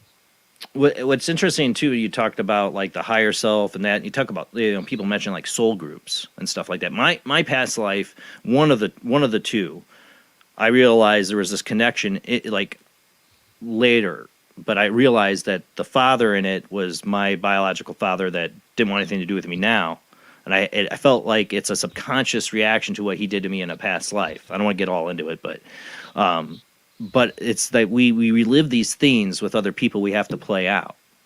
Like you were saying, like these things go unfinished, and a lot of things go unfinished when people pass on, especially suddenly, and they have to be worked out later. I don't remember What Dreams May Come. I always found it interesting that we had a different ending in America than they showed like over in the East. They showed that at the end of that movie, you can go to the DVD edition of it with the alternate ending. That alternate ending was showed over there, and we were showed a different one because in the alternate ending, you find out they got to reincarnate because she has to. If you haven't seen the movie, sorry, spoilers. His wife kills herself because she lost him and her. I saw the movie. It was an excellent movie. Yeah, but they have to in that alternate ending. They have to work out. She has to go back because she killed herself. And live as a child with an illness, or I don't remember, something like that. That they explain it at the end of the movie. It's been a long time since I've seen it, but I remember she had to go back, and he decides to be a child with her and go back and everything. They didn't do that here in the West at the time. Now I think they could. I think there's a lot more people open to it. No, they did it here. When I saw it, she came back as a little kid, and all of a sudden he's next to her in the pond, and he's the original showing of that ending. They did the only maybe one I eventually. ever saw. Really? The original showing, the original ending, because that's the alternate ending they showed usually over here. They didn't usually show that in the theater here. They showed a Western, yeah. I only saw one, and that was. You saw the best one. I like the alternate ending. Yeah, right. It was great. Because I saw it in the theater, and I saw the original ending. And then when I got the DVD and got the alternate ending, I'm like, this is so much better. Oh, my God. But, at the time, they didn't think us Westerners could handle it, I guess. I don't know. Possible. Yeah, I hadn't heard that, but it doesn't surprise me. Well, I think people don't realize how much past lives could affect it. We've had a guest on, Chris Lee, who does past life regressions. He did one for me, and he eliminates ailments people have too, because he his theory is they carry over even ailments that are in their energy field or whatever, but they're associated with past lives. And when he shows them their past life, I shouldn't say he shows them, he guides them, they show themselves their past life that led to this ailment, the ailment disappears. Yeah. Brian Weiss, you remember him, Many Lives, Many Masters. Yeah. He did that with Catherine, as I recall. I mean, it's been 30 years since I read the book, but he was able to guide her back into previous lives. And when she was able to deal with her past and bring it into the present, she was able to deal with it much more easily. And then it slowly drifted away, and it wasn't a problem anymore. And then if you look at these ailments coming through, Ian Stevenson, he was the head of psychology at University of Virginia. He did a lot of work in that area. Fascinating type of children stuff. Reincarnation. Children reincarnation. And also he was able to show actual scars on people that he was able to connect with, previous lives. Right. And they died a certain way. And this person, they might have been shot in the neck or something. And this person had a wound, not a wound, but it would be a mark or something. A big mark, where they had a problem, and I think most of the time that happens when you come back very quickly. Generally you won't come back that quickly. You'll digest your life, but sometimes you feel that you haven't completed your life. You either had a karmic thing that had to be done, or you felt you needed to take care of something that had to be done. So you come back a lot quicker than you really should.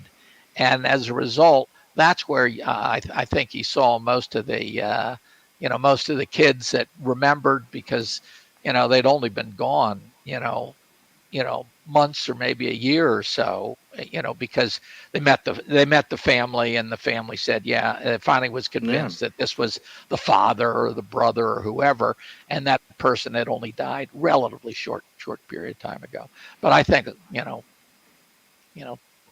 10, 50 years is more reasonable, between the time you die and the time you decide to come back again. It takes a lot of planning to plan out a life. Well, let's talk about that. I think that's one of the hardest concepts. I've talked with Christians about past lives, friends that are Christians that don't believe, and I respect their beliefs. But we've had metaphysical conversations about it and that, and but I think one of the hardest concepts for people, anyone, even people who are into metaphysical, is the idea that you choose this life. I think it's a very freeing idea, but I think it is a hard concept for people when I chose those parents that were awful, that abused me. I get that. That's a hard one. I am convinced that we do choose this life. My son, Liam, my youngest son, I once saw him, and I know people, you've heard of my stories a billion times, but I love talking to guests about it, get their take on it. But I saw him as this translucent 8, 9, 10-year-old boy. It's hard to tell. He was translucent. In my parents' living room in the middle of the day, and it was like a week or two before I was going to move out to marry my wife. And this is many years before he was born. But I saw him, and I had this overwhelming loving feeling when I saw him. I wasn't scared that there's this ghost child in my parents' living room. Like, I knew him. And he just smiled, and he faded away. And then many years later, he's born. And when they put him up to my wife's face, and I have the picture of it, I know I've talked about it a billion times, but they put him up to my wife's face. He smiled, and I knew right there and then that was the boy I saw in my living room. And every day, he's 7 now. I watch him getting older. I know for sure that is the boy I saw in the living room. He's turning into that boy every day, more and more. Yeah. And he told my wife when he was like 3 that he chose us. Yeah. You choose your parents, and your parents choose you. And you choose your spouse. You choose your friends. You choose your adversaries. So forgive and forget. They may be your best friends in the spiritual world, and you might say, hey, I need somebody to come down and be a jerk. And they might say, well, I could learn a lot from being a jerk, so I'm going to come down and help you do this. They have to learn something too. Everybody has to have an equal value for them to come and sign up for a life. But we do that. We choose this life. We didn't have to come here. There are a lot easier ways to evolve, just not as quickly. We are the valiant crusaders that decided to put their toe in this crazy place and to evolve faster than we could in other places. You take the angels. The angels in general don't. They haven't, not the archangels, but the regular angels. They haven't participated in this physical world yet, and they're sitting around saying, well, I want to experience, I want to help them, I want to work with them, and maybe someday I'll choose to do it, but right now I'm not ready to dive into it. But we've all dove in, and so we're dealing with this, and we have a group of many souls that we work with. But it would be very unusual for you to have people around you that are close to you that you haven't done something with before in some previous life. They say, I forget who it was. Was it? I think it was Michael, that the entity Michael, that said if you stand on 42nd Street at lunch someday, 95% of the people that you see crossing the street or doing things you've had something to do with at some time in the past. Not necessarily a close relationship, but we're all in this thing together, and we're all working these things through.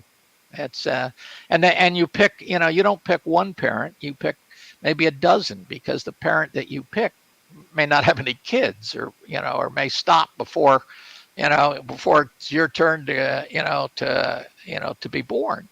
And the same way with your spouse. You'll pick a number of spouses because they may or may not be available, and each one will have many things to work on, and each one of those those opportunities will guide us into a slightly different life.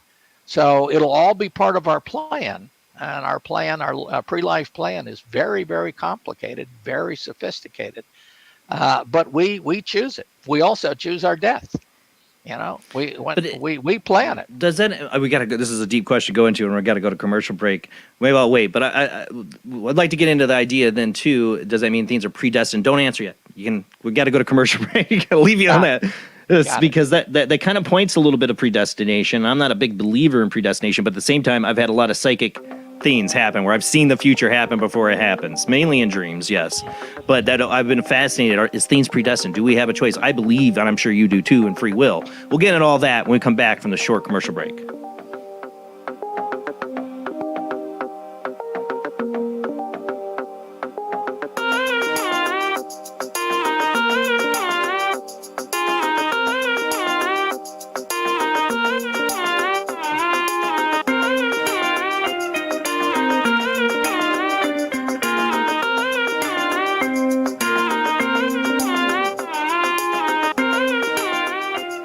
Conducting an experiment into the combined effects of sensory deprivation and hallucinatory drugs. The subject of the experiment is himself, and the experiment is out of control. Ken Russell's Altered States, a film that must not be missed, is in the West End now. Altered States, Certificate X. Do you wish for more paranormal and spiritual content? The Paranormal Chronicles magazine is a free digital magazine crammed with the very best in paranormal and spiritual articles and features. No sign-up, no subscription, just free reading and knowledge for you. Read today at www.paranormalchronicles.com/magazine.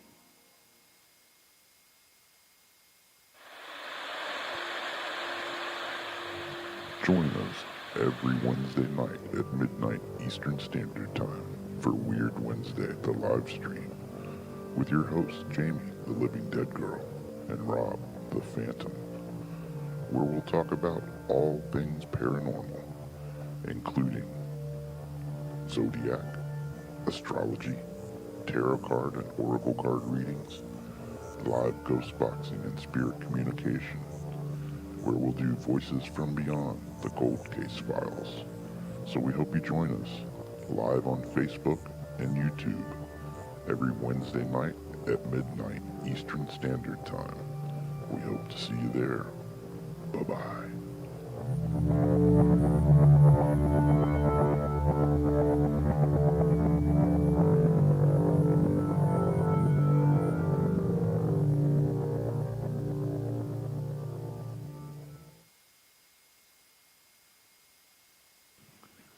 Paranation Magazine is a new paranormal magazine based out of Denver, Colorado.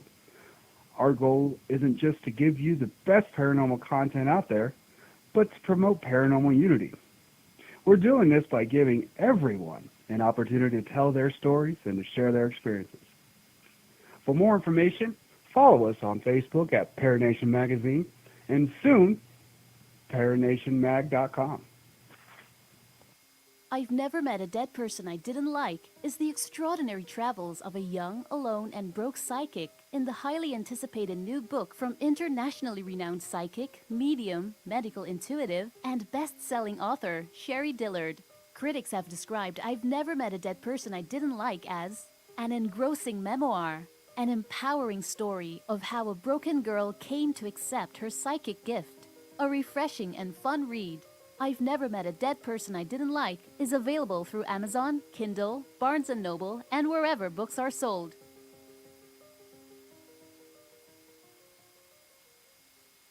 Wrote Spirits of the Dead with a pen dipped in warm blood.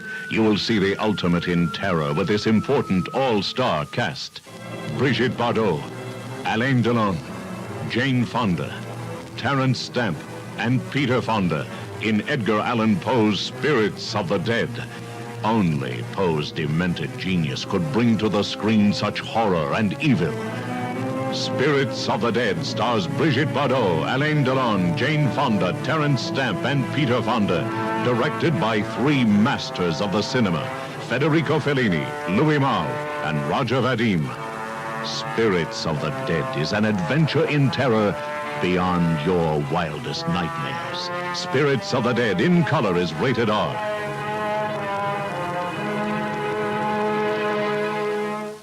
The answer to the ultimate question of life, the universe, and everything is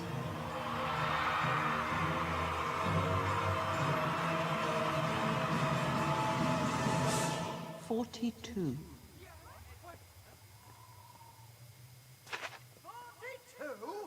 Yes, I thought it over quite thoroughly. It is, it's 42.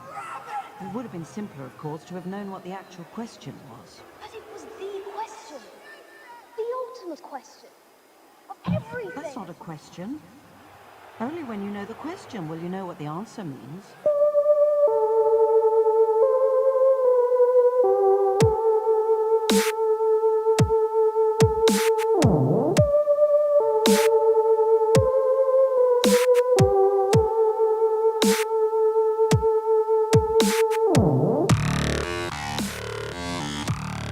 You're listening to Paranormal Soup, bringing you the weird every Sunday night.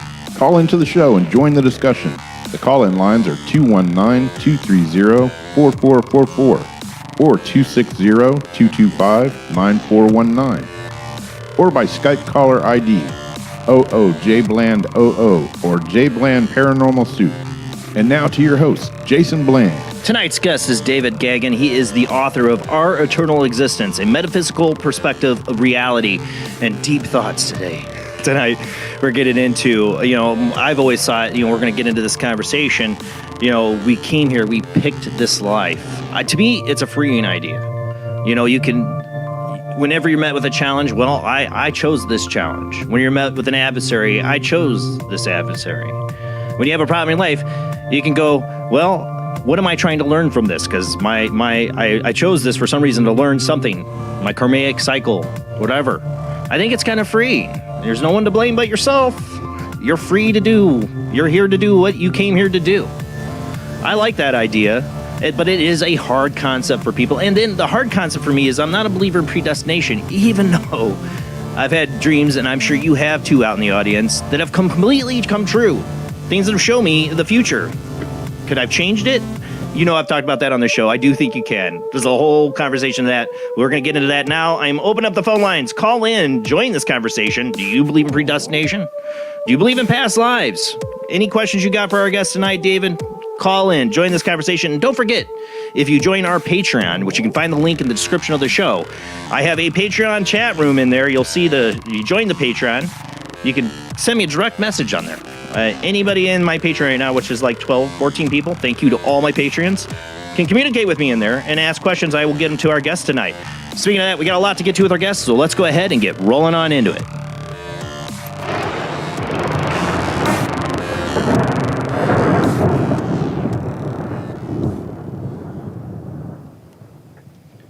All right, let me make sure the phone lines are open. I think I did it. Yes, phone lines should be open. Call into the show. Let me get the other call thing up there, because I think that one's the old one. Hold on. There we go. David, thank you for hanging out there with me. I know you're in Eastern time zone, so it is late for you, but thank you for hanging out with us longer tonight. Now, I kind of set you up before the commercial break on this topic, deep thoughts, about predestination, because I've had, since I was a child, I've had many different dreams that have come completely true. I mean, like to the T. Where I've been able to predict stuff. And you can ask my family members, my wife, that have had experiences with me on this. I'm not saying I can't control it. It usually happens through dreams. Like that show Medium. She would always like dream. But it'd be like that, But it's fascinating to me. I've always been fascinated by time and what is time. And are things predestined? And when you get into the idea of reincarnation, we choose these lives and this life plan and all this stuff. What's your thoughts on that? Is just everything, I'm on a predestined path, no matter what I do, I end up in the same ending? No, that's not true at all. What we do in our pre-life plan is we set up what our soul, the experiences that our soul would like to have. The soul makes up the pre-life plan, and then it creates the individual personalities to have those experiences. But once it creates the personality, it can't control the personality. No consciousness can control any other consciousness. So what's happening is the ego, which doesn't remember what the pre-life plan anyway, wanders off and does what it wants to do, and the soul through the subconscious is always trying to encourage the ego to have the experiences that it wants, that it had previously agreed to, but it doesn't know. We don't know what it is. We have free will. We can do anything we want. And but if you follow your intuition, then you're more likely to have the experiences that you were supposed to have, and quite frankly, your life will go probably a lot smoother. I think everybody has had the experience where their intuition said do X and they did Y, and it probably didn't work out so well. But if you follow your intuitions, you will have a much better life. So yeah, I'm 100% into free will. All we're planning is what our soul would like to have, and it encourages us to have those experiences, but it's not guaranteed at all. The other thing, you talk about time. That time in reality doesn't exist. It exists here on our physical plane. But if you get away from our physical plane, time doesn't exist. And that's a real strange and hard concept to handle. My wife says when I talk about these things, we have these deep conversations, and this is why I married her. She goes, "Stop it, you make my brain hurt." Well, let me tell you, time is probably the toughest one that you can do. But if you she stops me at time travel every time. She's like, "Stop." Okay. you look at your watch and you say, "Okay, what's your watch measure?" Nothing. Your watch doesn't measure anything. No clock measures anything because there's nothing to measure. What you do is we have set up our time frame by the rotation of the Earth. The days and hours and minutes are when we rotate on a daily basis, and our years and such are when we rotate around the sun, and that's what we've established it on. But then if you go and you talk to somebody like Einstein and you read what he said, he says, well, you go fast enough, then then all of a sudden time goes to zero. And I talk about this in Our Eternal Existence. It's a hard concept to get in for your viewers, and we probably shouldn't get too deep into it. My wife's not here. Come on. Because we'll get a whole bunch of people lost. But it's there is the only thing that exists is a spacious present, and you can go back in and you can change your past, which is weird. Right. And because all our past is our psychological memories, and you can go change those psychological memories, and therefore you've changed your past, and that's how Weiss did it with Catherine. He got her to change those old memories by bringing them into the present, so the present can change the past. Well, if the present can change the past, the future can change the past. So it's a very challenging thought to realize. But once you get out of our physical field, then all of a sudden time doesn't make any sense. And the astral plane, which is our field, is where we go when we die, and we kind of just go back and forth. So the astral field has some kind of tie to time because we go back and forth, right? But once you get out of that, that really, it's really very hard to tell what it is. What Seth calls it is the spacious present, which takes into account the past and the future. And what Seth will say is that some of the future has already occurred. And that's some of the future. Some of it, yeah, not all of it, but some of the future has already occurred.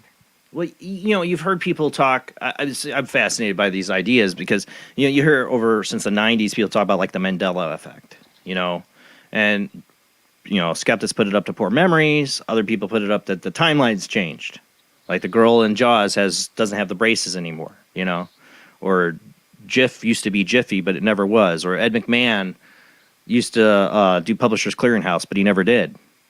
You know, all these things that people remember that they now say has changed. And everybody goes and blames it on CERN or whatever. But I've always wondered, are we a universal being that has multiple facets and multiple timelines that our consciousness is dwelling in? Who knows the vastness of our own consciousness and higher self, or what it entails?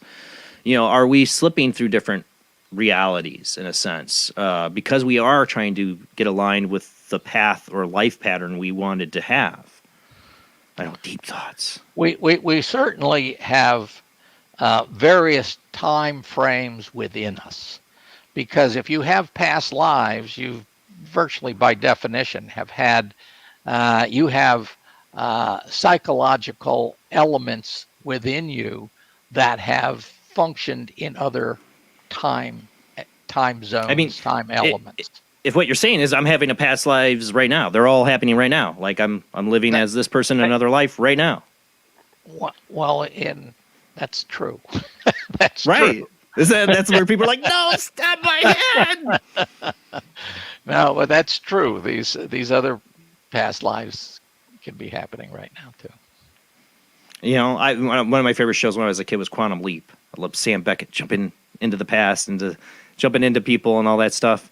You know, I've been fascinated by time travel and the concepts of it.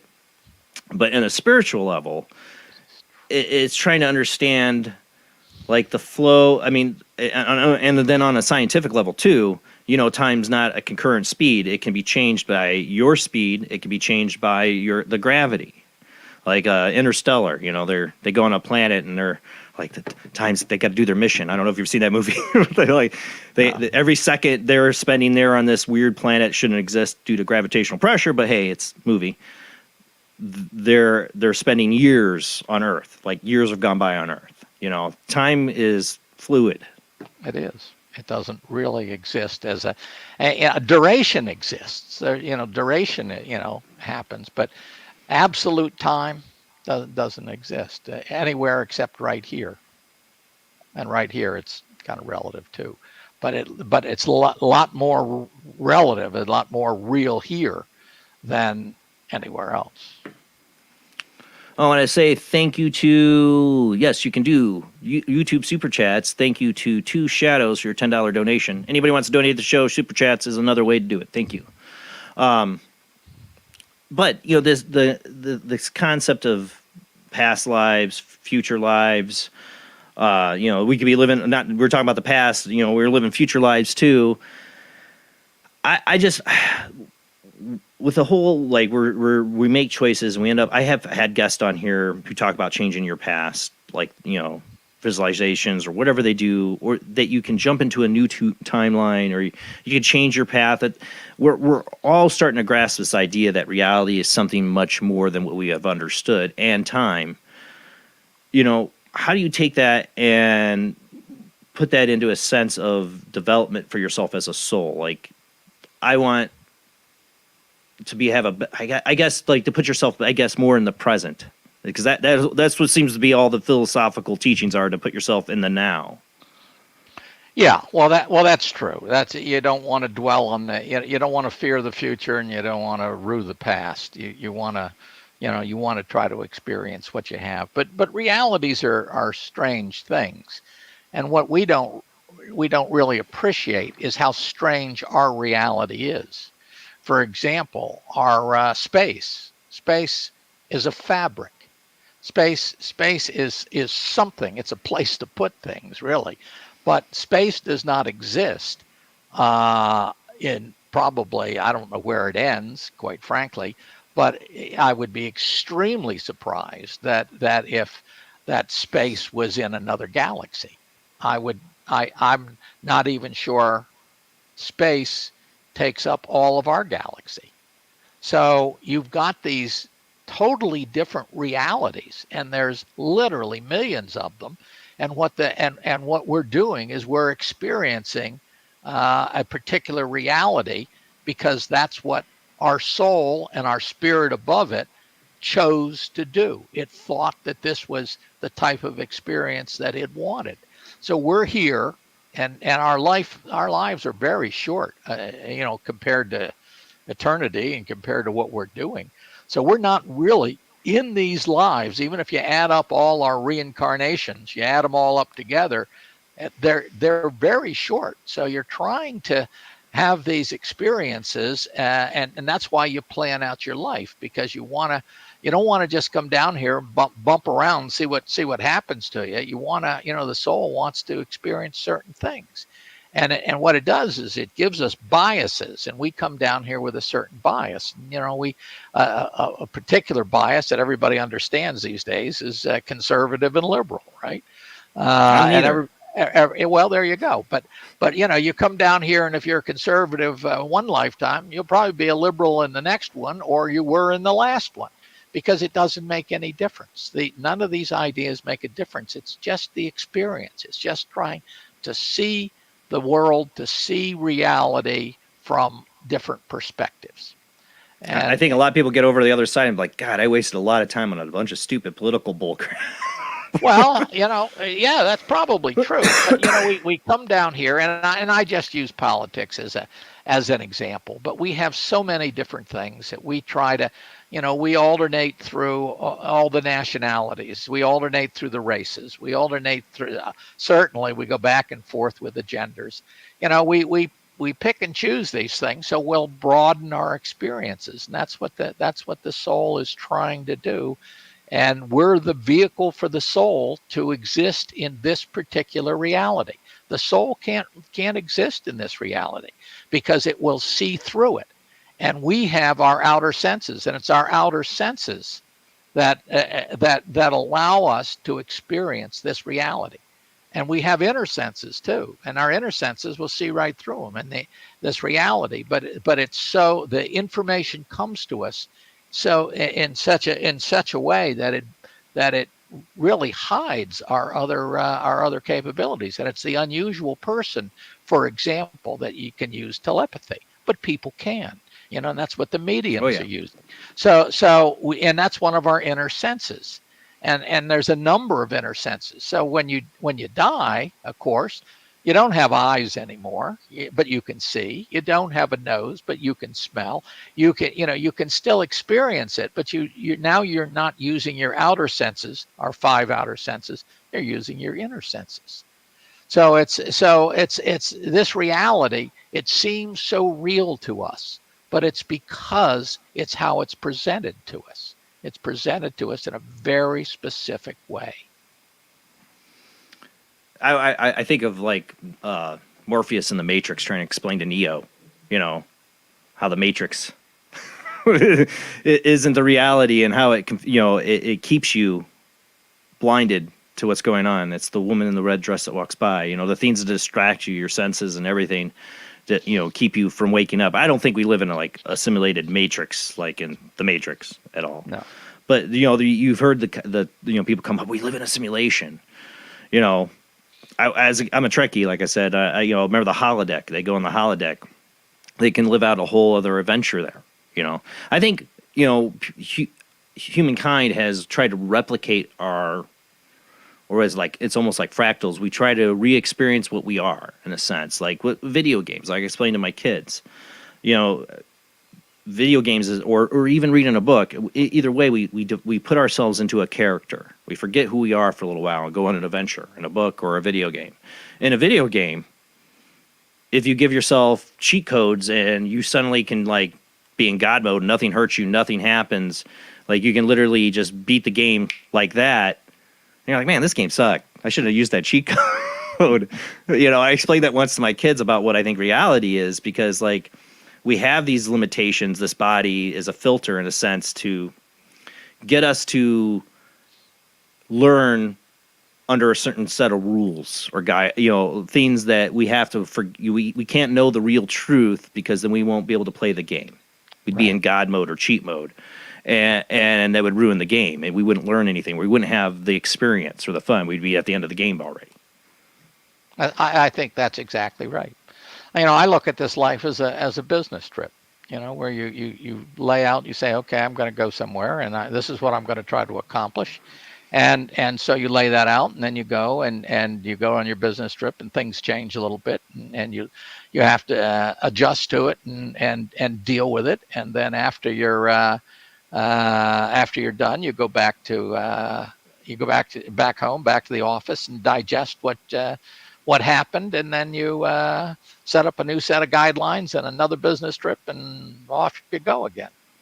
As long as it isn't like Defending Your Life with Albert Brooks. If you ever seen that movie, I want to go back and have to get a lawyer and like sit there, review my life and explain this or why I was afraid of this. But you do hear people say they have near-death experiences and they have like this life review. And I think, but in that they're usually meant to like see things from other people's perspectives. I think a lot of times, or to feel how they made somebody else feel. Yeah, that's the life review, and that happens right away, and you get a lot of that in near-death experiences. But after you stay up there a little while and you get through that period, you have a life analysis, and the life analysis is the things that you don't want to have. And the life analysis is when you go through and you say, okay, you see what you did here.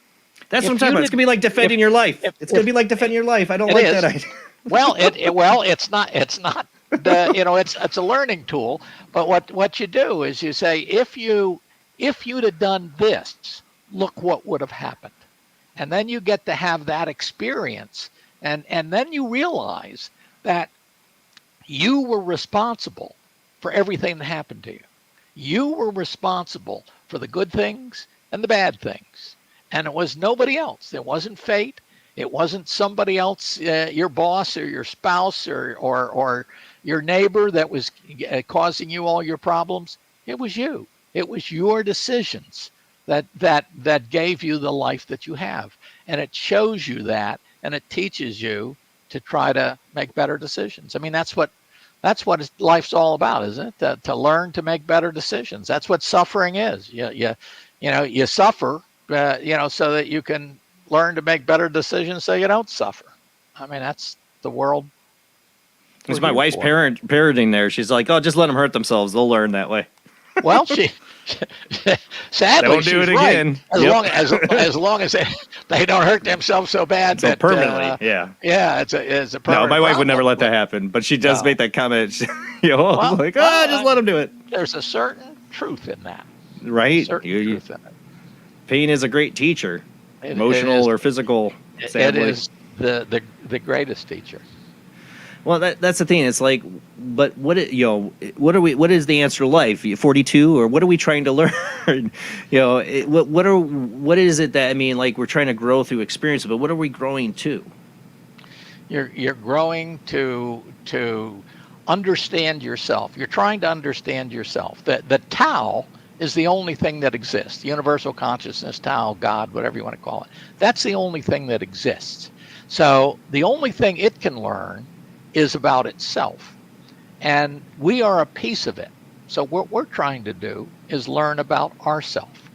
It's a small piece, but what we learn about ourselves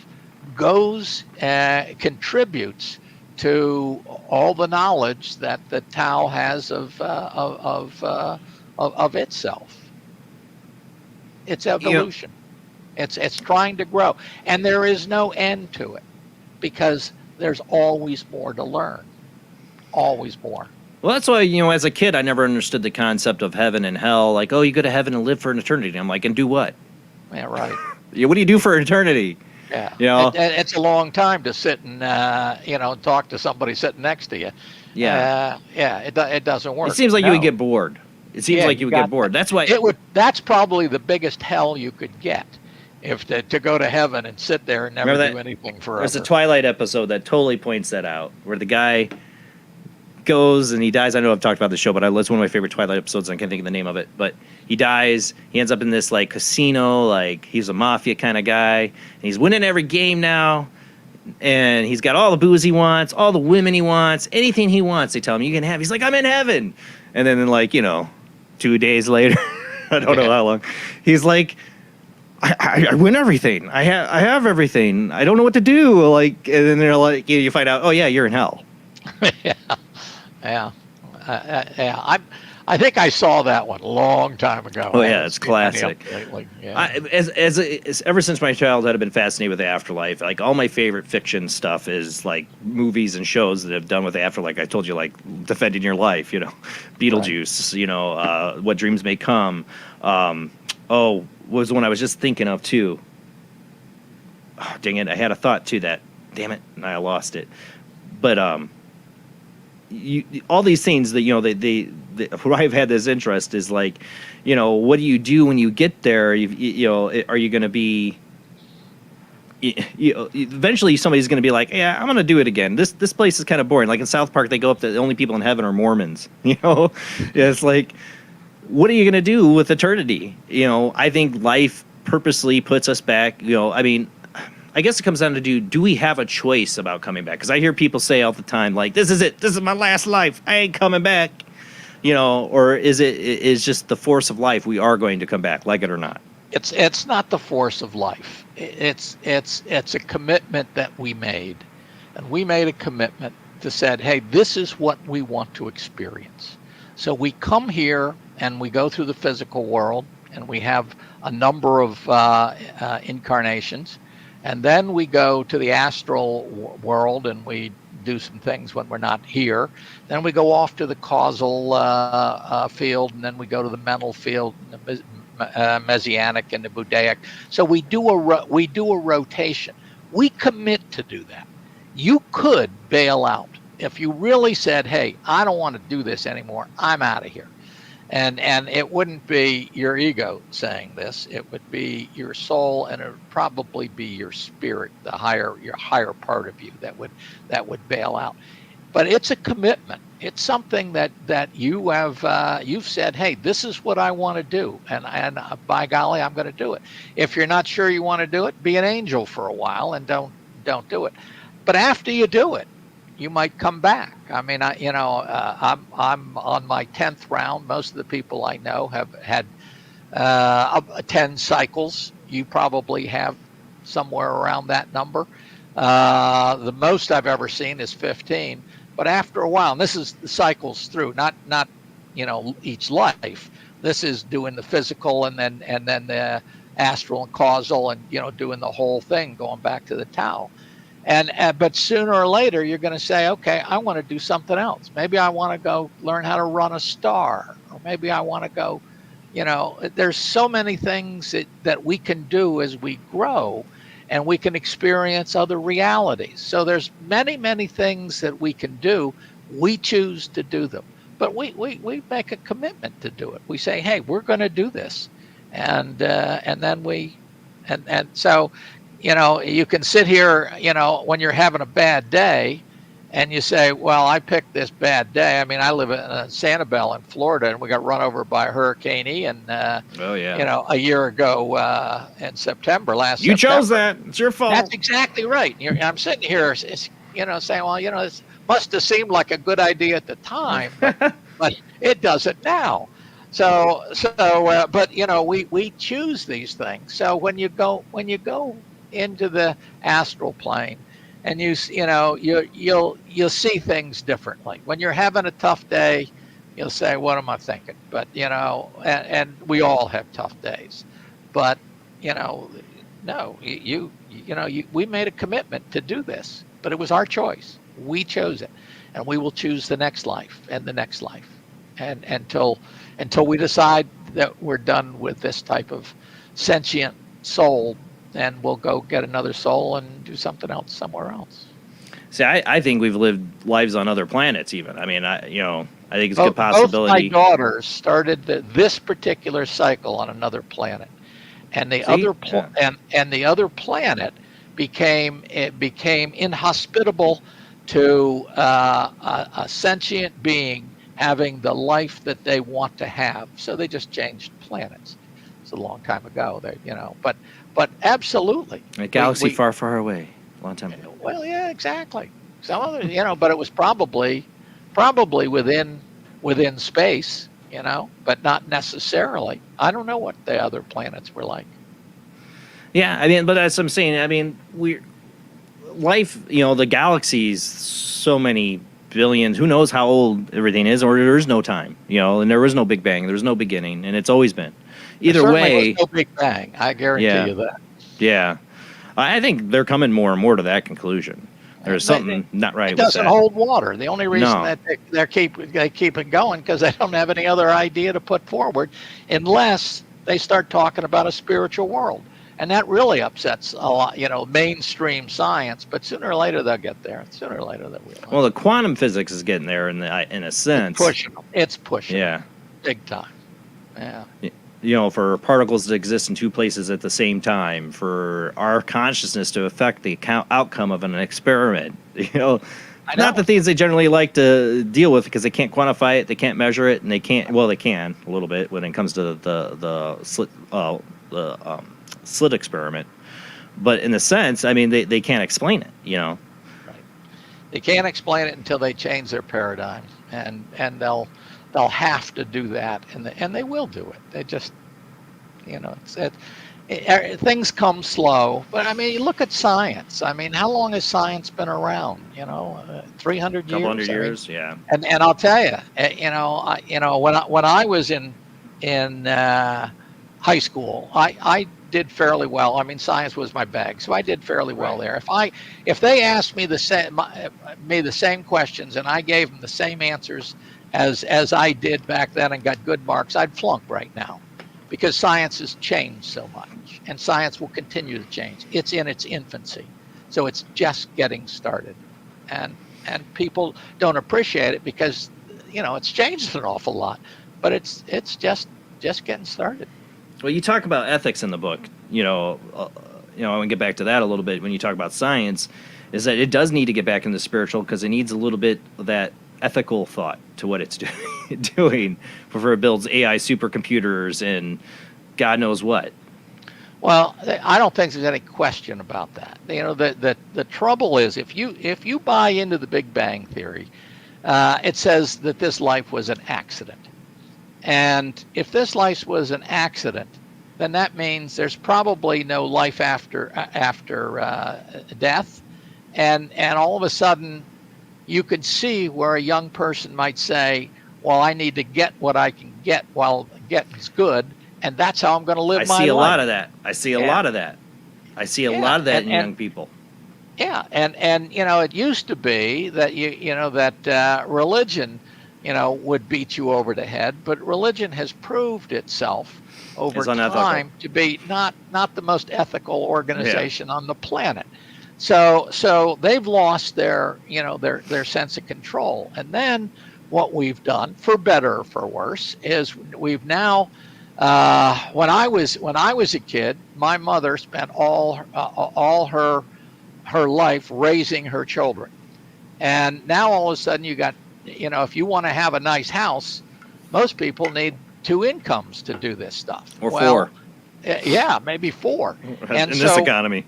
And so what you've done is you've taken that away from the child as well.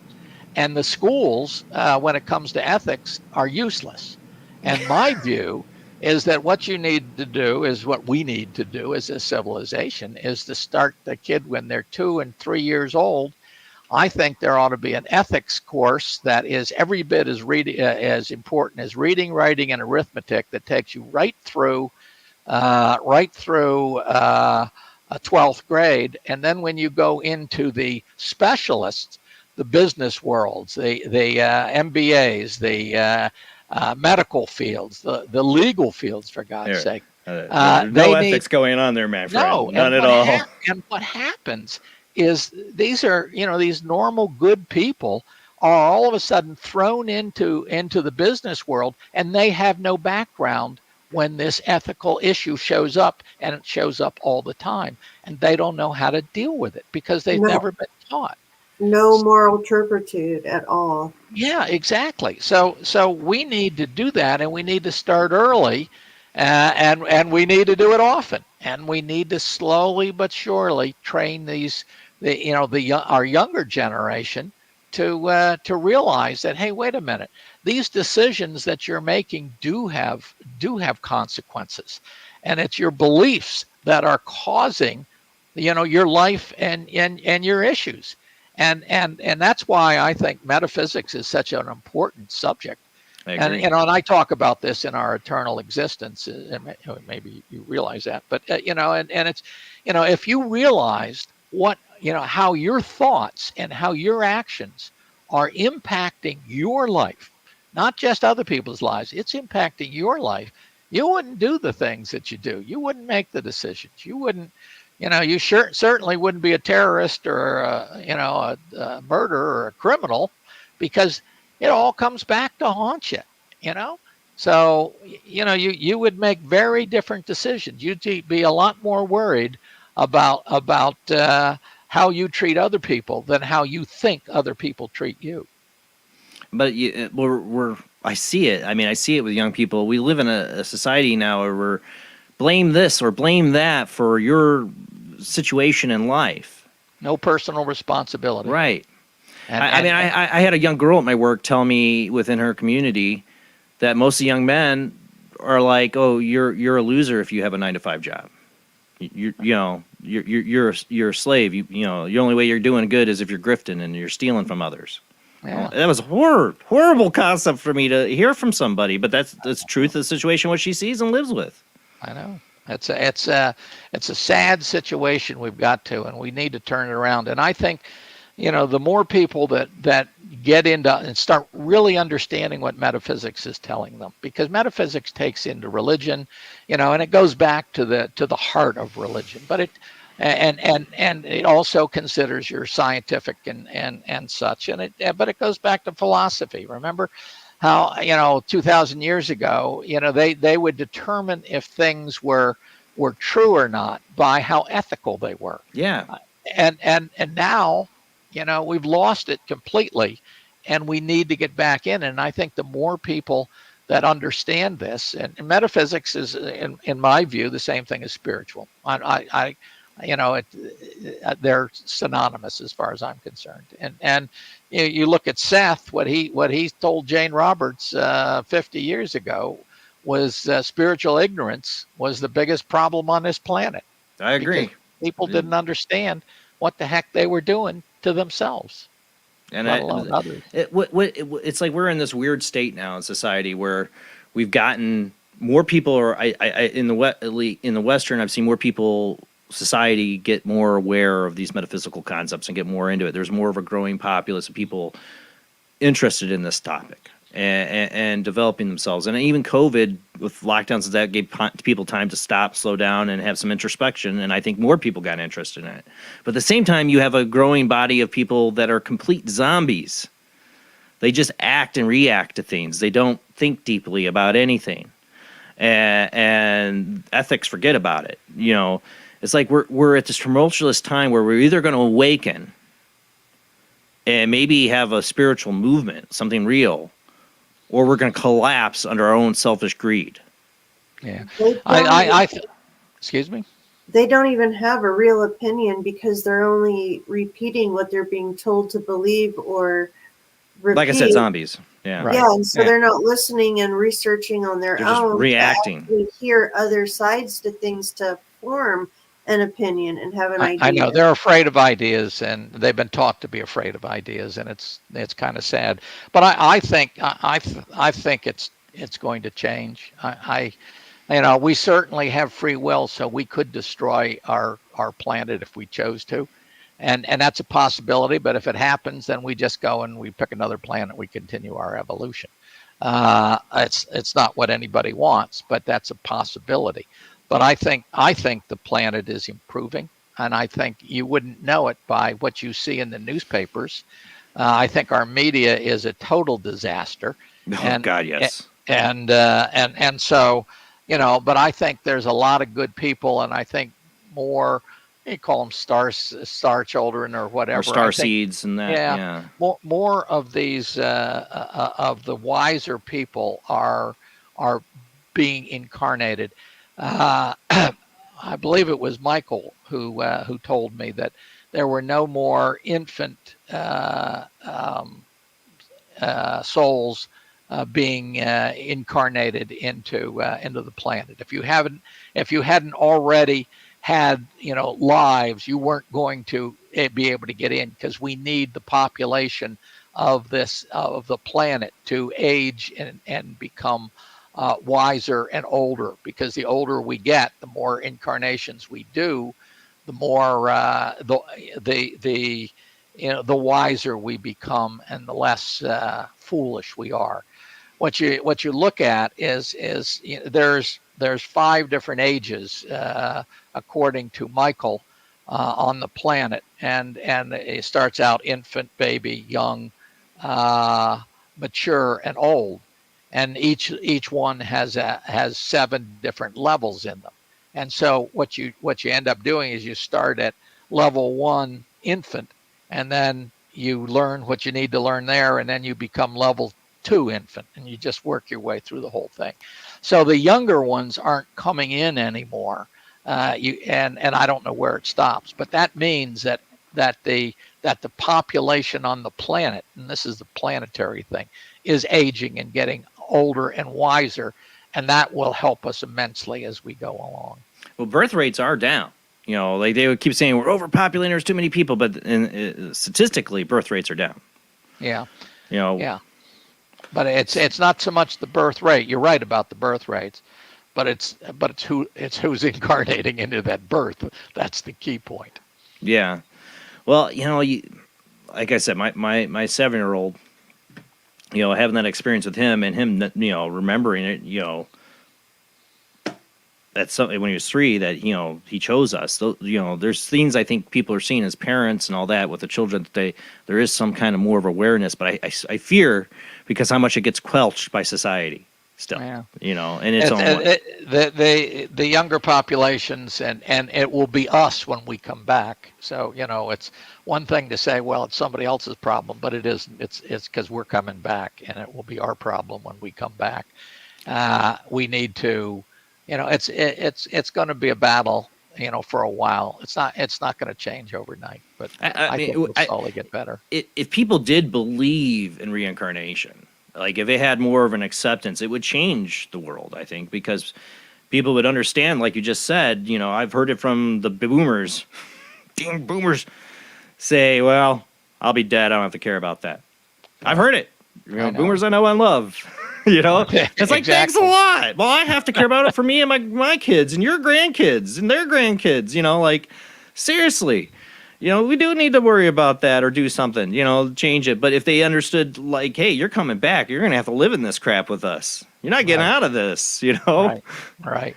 It would change. And the idea of karma, too. I mean, that's a hard one for people to get around sometimes, and I understand why. Some people look at it as black and white, or so if you kill somebody, you're going to be reborn and you're going to get killed. Is it that black and white with karma? No, it's karma. Karma is, it takes a lot of energy for you to all of a sudden be, to be where you are. You've done your pre-life planning. You've done all of these things. You've put a lot of energy into growing up. And if somebody interferes with your existence and stops you from having the life plan that you've signed up for, then you owe them that energy that you took away from them. And that's basically what karma is. It's paying back the energy that that they have spent to get where they are. So how that gets paid back, you set up karmic ribbons, and you have to pay them back, and they have to agree that you're going to, if you say, well, I want to do this, and they might say, well, that's not going to get it done, and you'll say, okay, that's it, because the one that is owed the energy gets to make the decision on it. But everybody's trying to work their way through it. So you're not just being a jerk. You're just trying to work your way through the system. But that's what karma is. It's trying to balance out the energy that has been spent. But it can be. You can give your life. My last life, I was a karmic life. I got blown away as a soldier an Asian soldier in earlier World War. But so that happened. But you can also save somebody's life, and that's a another way to do it. And it doesn't have to be as dramatic as life and death, and it can be other things. But it's something serious. It's you've interfered with somebody's plan, and that's you owe them something. Yeah, it seems either way we have to work out what we have to be able to experience what we've done to others. That's like the life review, but at the same time we have to kind of like owe a little bit of an experience for causing it to somebody else, basically. If we cause somebody else to not have the life they've planned, we owe them that energy.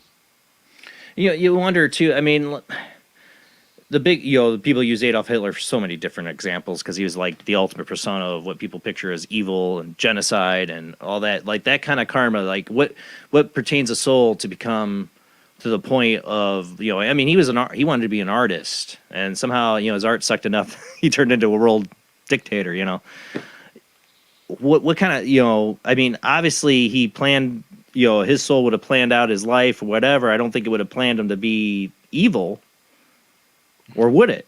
No, you would never plan a life that was evil. Either he is doing something to balance out people's karma, and he agreed to do that. In which case, he would not pick up karma. And I don't know this is a fact because I have no understanding of his or anybody else's particular situation. I have damn little understanding of my own, let alone anybody else's. But it could be that you could have somebody come down and say, okay, there's a lot of karma that has to be balanced out, and you're going to be instrumental in making that happen. Whether that was Hitler or not, I don't know. Or he could have just gone off the deep end and made a huge mistake, and then he's stuck with a staggering amount of karma that I don't know how he gets. Or like there's the dark side that you get drawn into when you make all the choices that disconnect yourself from your soul. Right. When you make choices that are evil, that to kill, to do harm to others, to do evil things, is a disconnection from your true purpose or soul or who you are. Without a doubt. And I don't look at it as evil. I look at it as ignorant.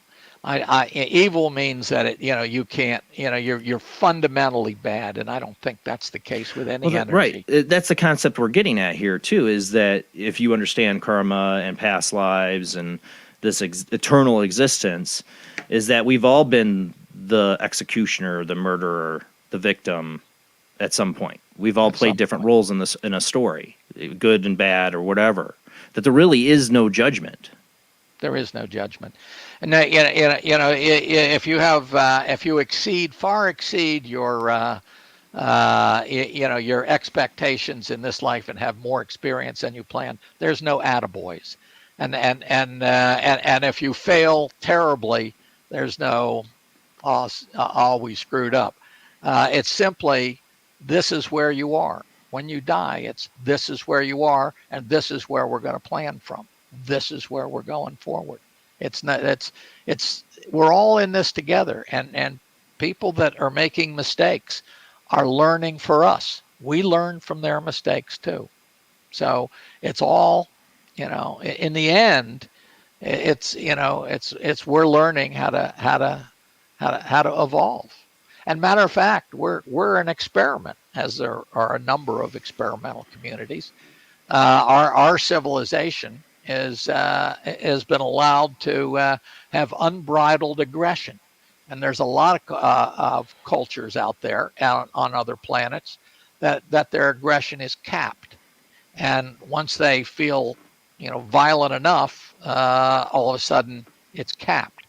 Well, we learn a lot faster because we're not capped, but the fact of the matter is we have a tougher life too, because we have a lot of aggression that we have to deal with, both our own as well as other people's. I mean, on a world scale right now, it's pretty crappy. Well, it's but if you think about it, you're absolutely right. If you look over in the Middle East and you look over in Ukraine, it's pretty bad. But there's what do we got? 7-8 billion people on the planet. Most people are having decent lives. Yeah.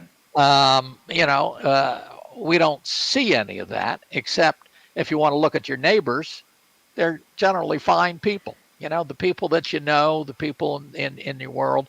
But there's a lot of fine people that are just evolving and going along, and there are obviously others that are suffering big time, but that's a small percentage, and I don't know what that percentage is, but I suspect it's less than 1% of the planet that is in a really bad state. Although there are other places that look at India, there's a lot of people that are having tough lives, and other places. So that percentage would be much higher. But again, their experiences people chose. There are experiences that people chose. There's no question, and they're probably either the younger souls or the older souls. And the older souls may have said, "Okay, I want to experience this because I haven't yet," and so they might be having a very tough life, whereas the younger soul might be doing it out of ignorance as opposed to choice. So you're never really sure. You've done past life regressions. You talked about being a Japanese pilot. What other have you had any other lives you were able to recall? Michael tells me that the one that's closest to this life is that my youngest daughter and I were professors in Budapest University in Budapest about 500 years ago. She was a math professor, which she can't possibly believe because she hates math. And I taught sociology or something that was close to it. And I was extremely disappointed with what I taught because I knew it wasn't right, but I didn't know what was right. So when I came back in this life, it was a time when information was much more available, and I was able to. You'd be limited 500 years ago without internet. And you got that. Yeah, exactly. So anyway, that was apparently the life that was the closest to this one. But my oldest daughter, she and I used to be explorers years ago in Europe. We're talking 25,000 years ago. My wife and I were sisters in Venezuela, but that was a short life; didn't last very long. And I've had different lives with a number of different people that I know of, and it's easy to check. And I lost one of my very closest friends a year ago last summer, and his wife was talking to him not long ago, and said, "Oh yeah, we go back for many times." And she had like 7 lives that we did together, he and I and her. And so we do these things with each other over periods of time, and that's why you can't remember them. It's one of the things they don't want you to remember, because how could you ever have this, the same experience if you knew that your son, your 7-year-old son, was your dad the last time around or something, right? And it could well have been, but how would you do that? How would you work that relationship out? Right. Well, no, it's a typical concept for a lot of people. I mean, I've had, like I said, Chris Lee that does the past life regressions. His wife, Debbie Anderson, is a medium too, and they're together. But he's done the regressions, and they found out he was her father in another life. And people are like, "Oh, that's weird." I mean, that weird. It's not weird. Right. But it's but you understand why that's a hard concept for people to grasp. Very hard, and especially as people that are just getting into this stuff. After a while, once you start spending some time on it and thinking it through, it's not a hard concept at all. But in the beginning, it's a hard concept, and it takes. Tell you this, none of this metaphysics stuff is all that easy. It takes thought, and a lot of people these days don't really want to think about things. You know, you got so much going on in life. You got to make a living. Yes. You know, your kids are driving you crazy. You know, your spouse is on your case for whatever. The boss is on you. You know, you read the newspapers and it just depresses you. And, you know, so it's not an easy place to exist. So you need some time to sit back and think about it and meditate and kind of take it all in. And once you do that, then it starts to make a lot more sense. We got to go to commercial break. We got like a half hour left. When we come back from the half hour, do you have tips for people on how help them kind of start that kind of journey if they're new to a lot of these metaphysical concepts, besides just reading your book?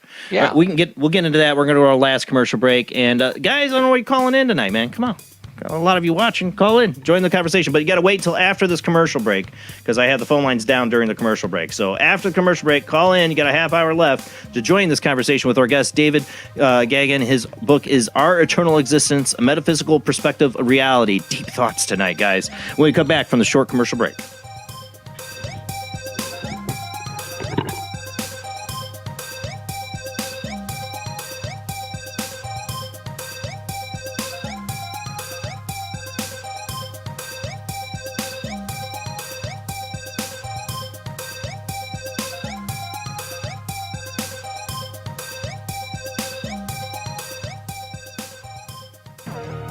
Intercepted the transmission of unknown origin. Transmission?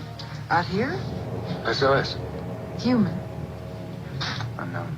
Alien. Certificate X. Exclusive engagement at the Odeon Leicester Square. Now. Any systematized transmission indicating a possible intelligent origin must be investigated. I will hear it. In space, no one can hear you scream.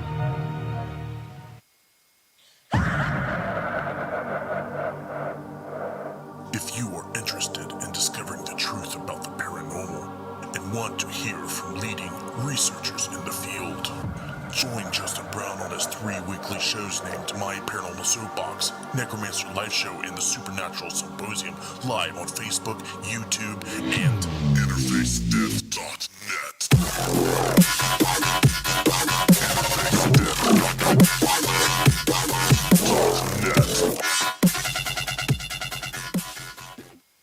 This is an APAC studio presentation. Hi, I'm Barry, owner-operator of Barry's Barometer Barn. Lately, I bet you've been lying awake at night asking yourself, how many barometers do I really need? Well, at Barry's Barometer Barn, we think you need more than one. Otherwise, we're gonna go out of business. Remember, at Barry's Barometer Barn, we don't know the meaning of high-pressure sales.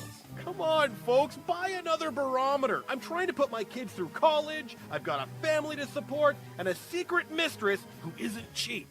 Visit Barry's Barometer Barn, 000 Storm Drive. Come on, folks, buy a barometer. I'm Barry's older brother, Larry, and every time one of you people walk past the store without coming in, Barry beats me.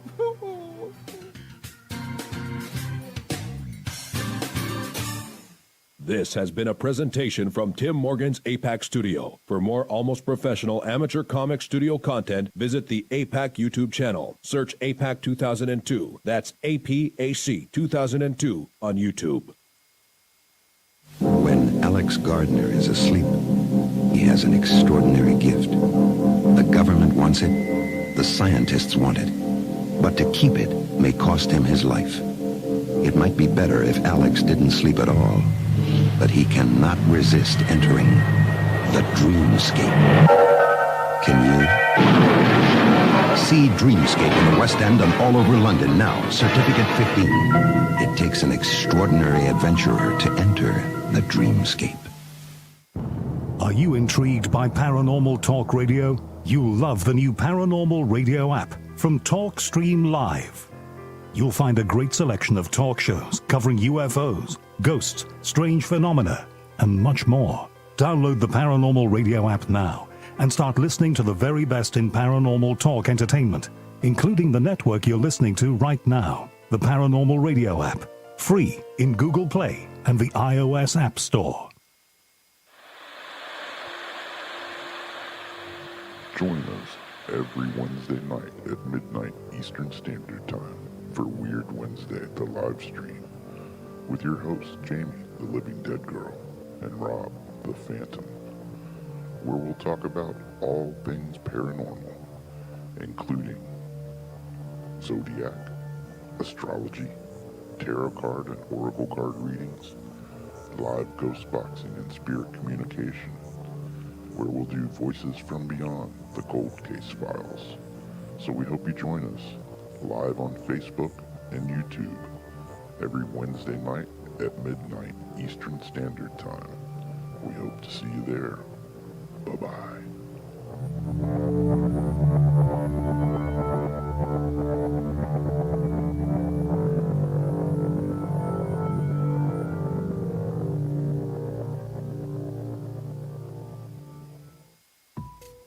Since 1948, Fate magazine has brought you reports of the strange and unknown, all of them true.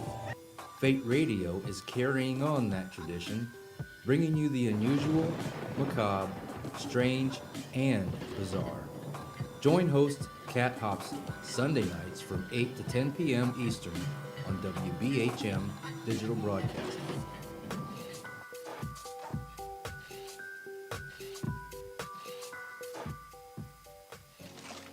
Heat 'em up. Do, re, be gone.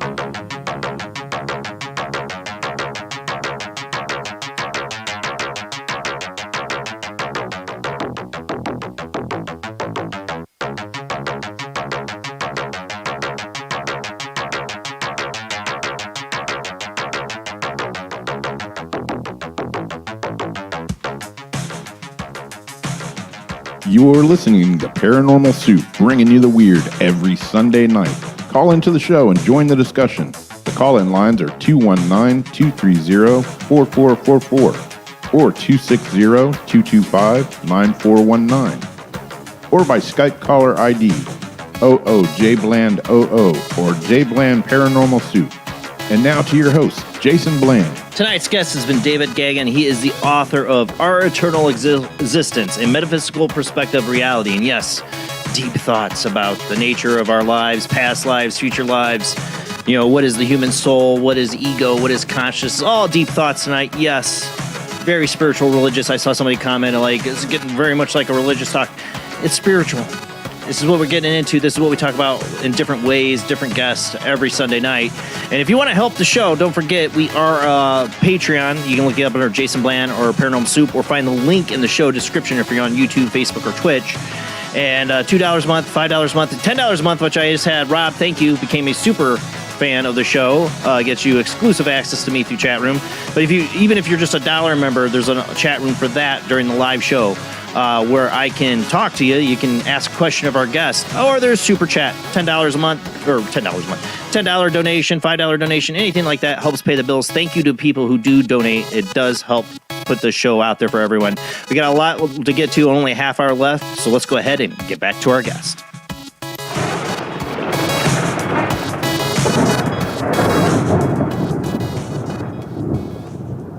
All right. Now, nobody calling in tonight. I don't know why, but the phone lines are now open. If you want to call in, join this conversation. A little bit of time we got left. Let's bring David back on here. Thank you for hanging out with us this late. Now, we've talked a lot of heavy, deep topics tonight, metaphysically. But it's one thing to talk about them. How do people live them? How do people start changing their lives to live more deeply in these kind of concepts and ideas we've been talking about? You know, I think the first thing people have to understand is that this information is available, and it's available to them, and it's available to anybody that chooses to seek the information, to search for it. You know, the old "he who seeks shall find" is absolutely true. and the first thing you need to do if you're struggling with this and you really haven't got into it at all is realize that you can do it and nobody can do it for you. You have to accept the responsibility of searching, finding the information, There's obviously a number of good places to start looking. My book, of course, Our Eternal Existence, is a good spot to start. But you need to go and take that responsibility yourself. And then once you do that, you'll start realizing that the world that you live in is really your creation. You have caused everything that is happening to you to happen. If you're and it can be the disease that you have, it can be accidents that you've had, it can be anything. It can be the good things, and it is too. The positive things in your life are the things that you've decided to do, and it's your beliefs. All we are is a mind, and this physical world and this physical body is just a vehicle to have experiences. But we're a mind, and a mind has two products. It has thoughts and emotions, and that's it. And so the thoughts that you are having and the emotions that you have are creating the world around you. And so if you want to change that world, you're going to have to look at your thoughts, and there's nothing harder than changing your thoughts. But a good place to start is start and look at what's limiting you. Your thoughts are self-limiting. For example, if you think that you're poor, you're going to always be poor, there's nothing you can do about it, well, you're always going to be poor. Why? Because your soul is going to say, well, that's the experience that he must want to have, because that's what he thinks about. That's what his beliefs are. So that's what's going to happen to you.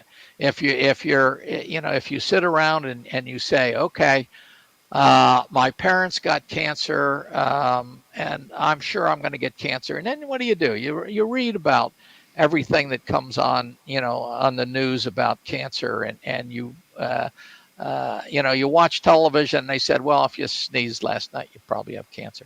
So you're thinking about this thing, and what you're really doing is you're drawing it to you. And what happens is you're going to experience it, because self-fulfilling prophecies, basically. Self-fulfilling prophecy. That's exactly right. You're doing it to yourself. And so if you look at, take your biggest issue and start looking at your beliefs and start saying, hey, am I, what am I thinking? What are my beliefs that are bringing this on? And that's probably the best way to start looking at your life and helping yourself change a bit. But as far as understanding spirituality, understanding metaphysics, and spirituality is not religion. It's no, it's got nothing to do with it. It's understanding the world that is around you, and quite frankly, as you get into it, you start understanding the paranormal that we have, and a lot of the paranormal, it's not as abnormal as you think. It's just how the world works, and it's how we're experiencing it. So, you can, but you have to take the responsibility yourself. But it's all very doable should you choose to take on that task. What happens what's gone wrong for a soul that's disincarnate, like for the ghost? What happens is when you die, as I mentioned earlier, you change your focus. And your ego is here to focus on the physical world. Well, a ghost is somebody whose body has died, but they are unable to change their focus to the astral field. So they've kept their focus on the physical field, yet they're not in the physical field. So what they are, we have in the physical field, like all the fields, there's 7 different levels. We happen to be in level 4. The ghost is probably in level 5 or 6 or maybe 7. And what they are is they're stuck between it. So they're focused on the physical world, although they don't have a physical body. So they can't go and turn a doorknob, for example. They can. Sometimes they can. Well, it's very, very unusual. And what usually happens. I've seen it. Have you? Okay. Oh, yeah. Well. What normally happens is you get, you can still communicate with people telepathically as a ghost, and generally what happens is you convince other people to do that are afraid of you. If you're afraid of a ghost, they are liable to take Yes. advantage of you, and then they'll get you to do things that you don't want to do. Sooner or later, the ghost will be brought back from the spiritual world. Will bring them to the astral field. But all you have to do is be firm. They know you're stronger than they are, and because they're stuck, and it's unlikely that you would be. And just say, hey, you have to leave now, but go in peace, and be very firm with them, and you can get them to, and not to go back to the astral world, but to leave you alone. Well, I also think, we talk about we create our reality and, quantum physics. I think if you have something like a disincarnated spirit that's hanging around, stuck here or whatever, they get your attention with something little, shaking the doorknob or something like that. But it's like the more attention people, I've just noticed this, the more attention people give it, either be it through just attention or their fear of it, the more powerful it gets, or they get. It has a greater influence on them. Mm-hmm.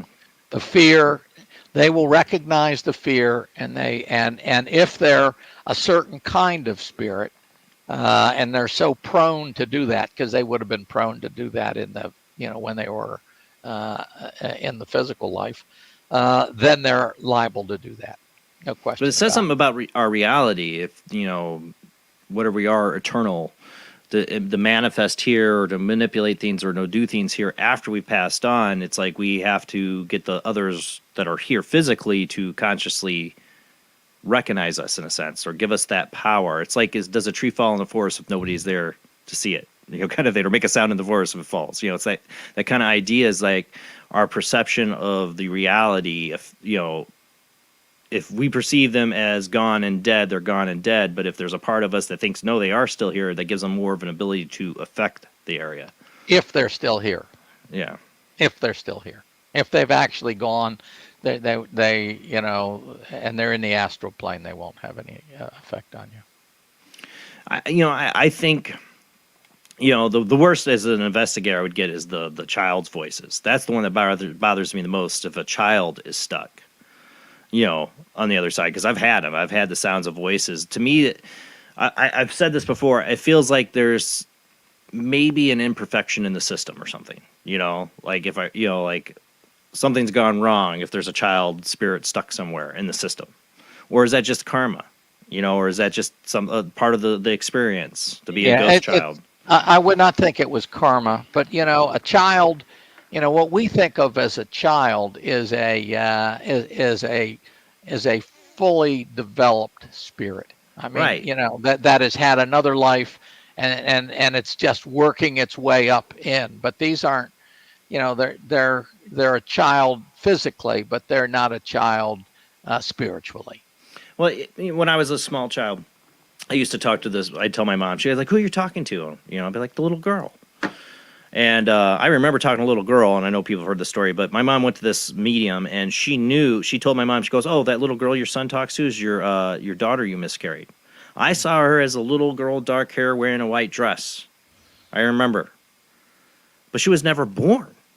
Yeah. Just like my son, who walked up to me in the living room, hadn't been born yet. It's like, I remember you see like the kind of those reincarnation paintings where they show like the elderly, the person being a baby growing older, and they get older and elderly, and then they go back around in the circle to the child. It's like you wonder, like once you pass over, like you're there, you're a bit elderly, but you just start to get younger. Like when they come ready to come back to be in this life, they already are forming as a child spirit. Right. You can certainly communicate with people that are or spirits that are not physical or not trapped. I mean, mediums do that all the time, and so that individual that was supposed to be your sister, that somehow it didn't work out, and your sister and that individual decided not to be born because they didn't think it would work out for them. They could communicate with you. They might be a very close Right, part friend of of like yours. that soul group kind of thing. Yeah, exactly. And they especially when you're young and they're probably about your age, and you were supposed to get together and do something, and you're not able to do it for some reason. So you could communicate, and it would be telepathic, and it might sound like a voice to you because that would be. I was a child, so my memories of what she said to me are gone. You know what I'm saying? I just remember her physically in the presence of her and thinking it was a real little girl I played with in this apartment complex when I was my mom tells me the story about the medium when I was a teenager and and all that. I'm like, but there was a real girl I played with. She's like, no, there wasn't. That's how physically real she was to me. I mean, I've seen my grandmother after she passed. I saw her appear to me in a mirror at my work. I've seen I think she did that. She had Alzheimer's when she passed to tell me she was all right on the other side. I don't think she was trapped. I think that was her way of letting me know. Right. It just wonders sometimes, like ghosts and people that have like illnesses from their past lives that that the system, it's got some defects in it or something. Like, why would you carry over pain from a past life? For the without having a past life regression person or somebody come to you to teach you to go back and realize what that pain is, why would you have it if it's not serving any purpose? Well, I have yet to see defects in the system. I think the defects are within us and the mistakes that we make.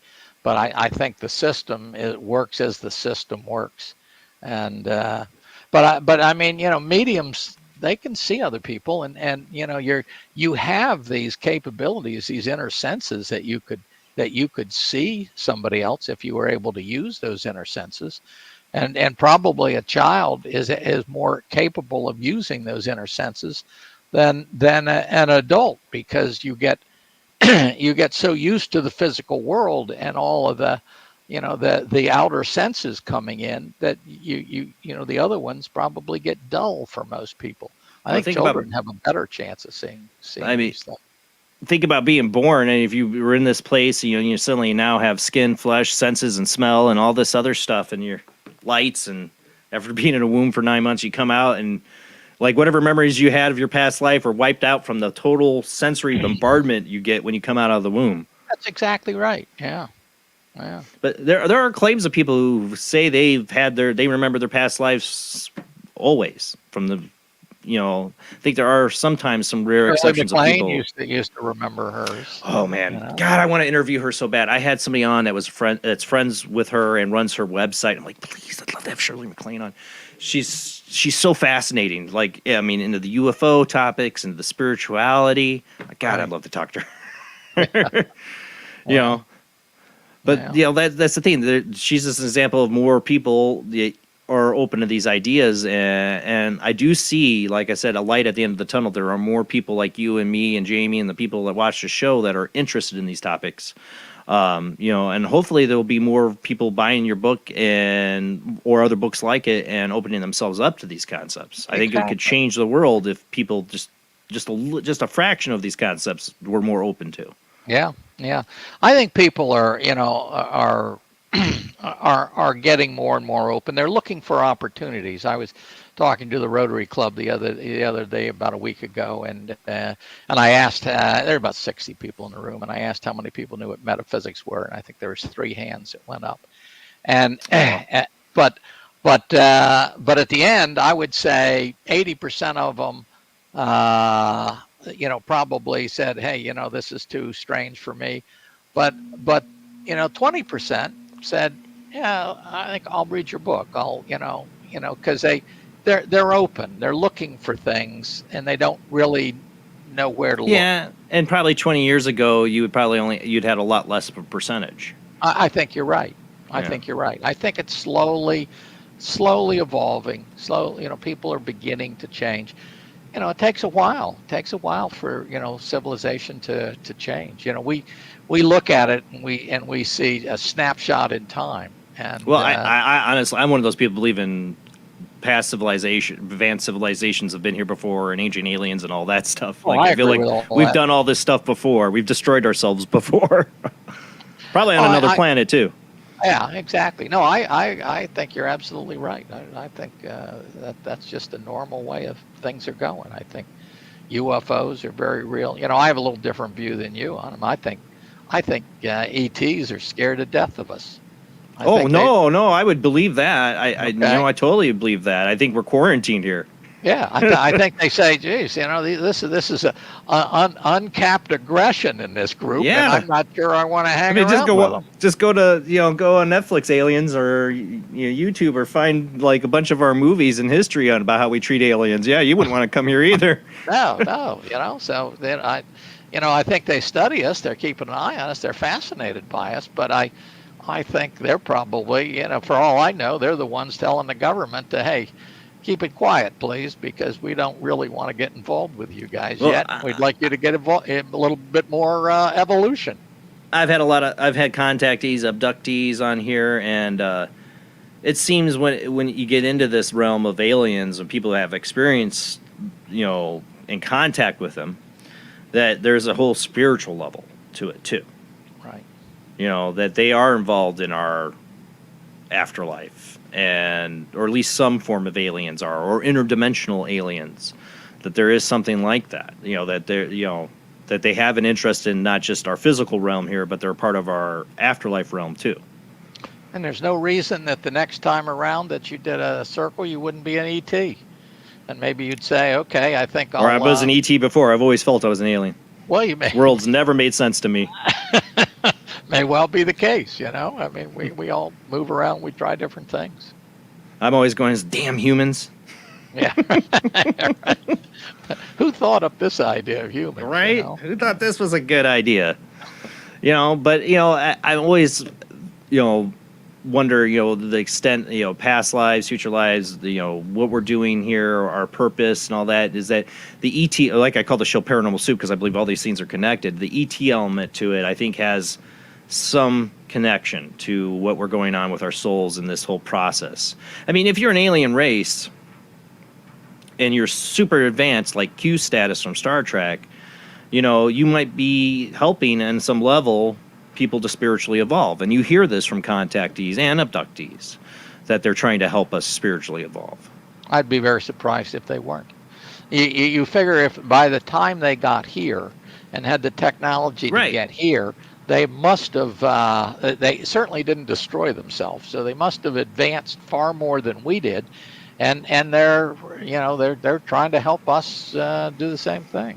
So I always disagreed with like somebody like Stephen Hawking, brilliant and all, and way more brilliant than me, but I still disagree with him when he was like, we shouldn't be, I kind of agree with him too, though, but at the same time, he's like, we shouldn't be trying to contact extraterrestrials. They'll come here and it'll end badly for us. And he probably is right. But at the same time, I'm like, well, if they have all this technology, we always think about all them advancing technology-wise, way beyond us, thousands of years or whatever, and they could just wipe us off the map.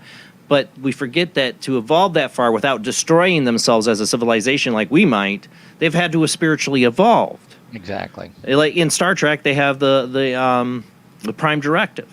It's an ethical set of standards they have to follow, so they don't screw up some other civilization. Right.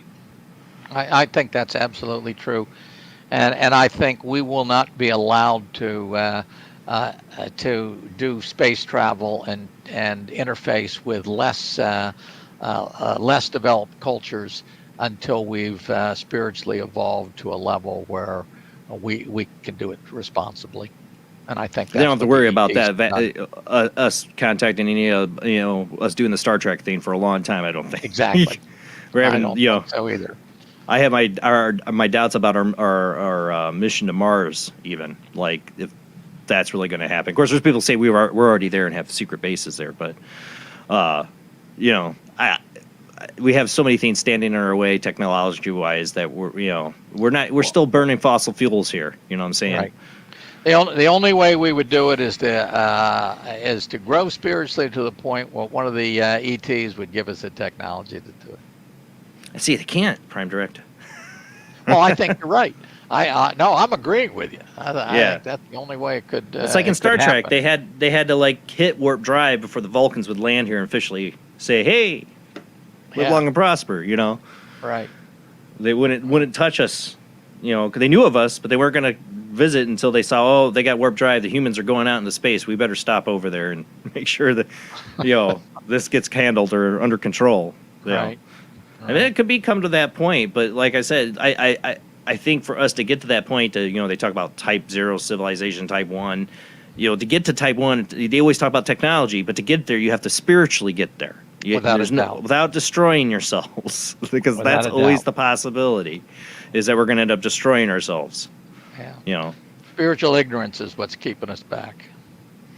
Yeah, I don't know what the wake up call is going to be for people on that. If it's just slow and gradual, I think we need a wake up call though. I think slow and gradual that we're seeing is not enough. I think we need a wake up call. Spiritual. I don't know. I'm not running the show. Neither am I, sadly. And the people that are doing a very bad job. I'll get my Festivus pull. I have some grievances to air with those in charge. Right. I guess we all chose it. Yeah, we chose it. For better or for worse, we chose it. That's Seemed a hard like concept. a good idea at the time. Right. That's a hard concept because now it's our responsibility. Yeah, exactly. We put these idiots in charge. We all know that, right? Yeah. Oh, God. Well, that's the thing. Sometimes I think these things do happen in the world, not predestined, but the certain acts and events happen in the world to wake us up.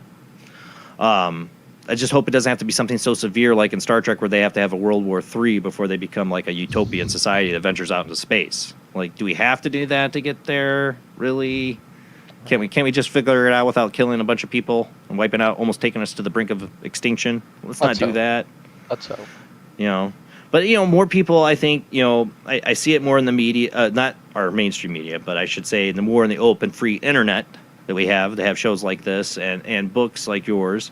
That there's more resources, like you said. You lived 500 years before. You didn't have the resources to know the truth. Now we do. We do. That's the beauty. Technology can be a great thing. Absolutely. When it's used right.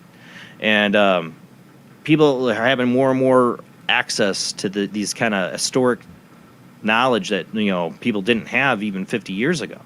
Yeah, well, social media is so new. We're just trying to figure out what it's all about. And of course, there's all kinds of people making mistakes and on how we're using it and such, and that's it's so new. We just haven't figured it out as a civilization. I mean, we're obviously screwing it up pretty baddy, but I think social media explains why we don't have telepathy. I think social media explains why we don't have telepathy. Because people air their thoughts a lot of times on there. It's almost like telepathy. They say something they probably wouldn't have said in public to somebody. Well, that's exactly. Yeah, they can hide behind the internet. Yeah, I agree. I think if we all had telepathy and we all knew what each other thought, it could be really bad. Yeah, it'd be really bad. Sometimes maybe, I don't know, it could be bad, but I think that's like social media. It has given us the access to learn these new concepts, but also to get a little more self-obsessed with ourselves too. That I think isn't great. Well, it's given a voice to people that maybe shouldn't have a voice. Yeah, I'm freedom of speech guy, so I think everybody should get their voice. I think more speech is better. I think more, don't censor people. Just let's let everybody get in this conversation. I think the fruits, the people that are speaking the truth, the fruits will bear. I agree with that. I agree. It needs to be completely open. It's like QAnon. Come on, why do people still believe in that? It has not bared any fruit for you people. I'm just saying, like, just if it's telling you all this stuff and then it doesn't come true, well, there you go. That's what I'm saying. I'm not for censoring. I'm for people, and I said technology is a beautiful thing when it's used right. I think platforms like that allow free speech are great, and we need more of it. And because I don't want to see a world where taken over by a bunch of conservatives that say, "Oh, Satan." I agree. That could be a possibility we don't want to run into. Right. Because us talking about this stuff, in any kind of public forum 50 or 60 years ago would have got us labeled as kooks or crazy. It would have. Yeah. Without a doubt. We're not here. Well, before we go, I want you to give out your information where people can find out more about you, if you have a website, and any upcoming plans. Of course, the book is Our Eternal Existence. I have another one, The Endless Journey. It's Dave Gaggin, Gaggin. Maybe it's on your screen there. And you can find me on davidgaggin.com on my website, and you can order my book. You can order the book on you can get it on Amazon relatively easily. You can get it on Barnes and Noble. I also have a metaphysical group down here in Florida. I'm in the Fort Myers area, and we get together. It's called Sanibel Metaphysical Meetup Group. And if anybody's here, it's free. I pay for I cover the costs on it, and we try to get together every month or two. And you can just go to meetups.com and go to, tap on group and look for Sanibel Metaphysical Meetup, and I'd love to have you involved. Anybody wants to ask me any questions or anything, you can go to my website, davidgaggin.com, and there's a place to contact me. So basically, I enjoyed our discussion. Me too. It was fun, Jason. Well, thank you so much, David. It was definitely an honor to have you on the show. I'd love to have you again when in the future. Just let me know. That's it for the show, guys, though. It goes by fast. Next Sunday won't be here because it'll be Christmas Eve. So we'll see you. I'm planning on doing a New Year's Eve show. I don't want to promise because I got two little boys that are like, you can hang out with us on New Year's Eve because usually I have to work. So we'll see, because they're kind of trying to talk me out of doing a New Year's Eve show so I can go hang out with my kids on New Year's, which I've never done.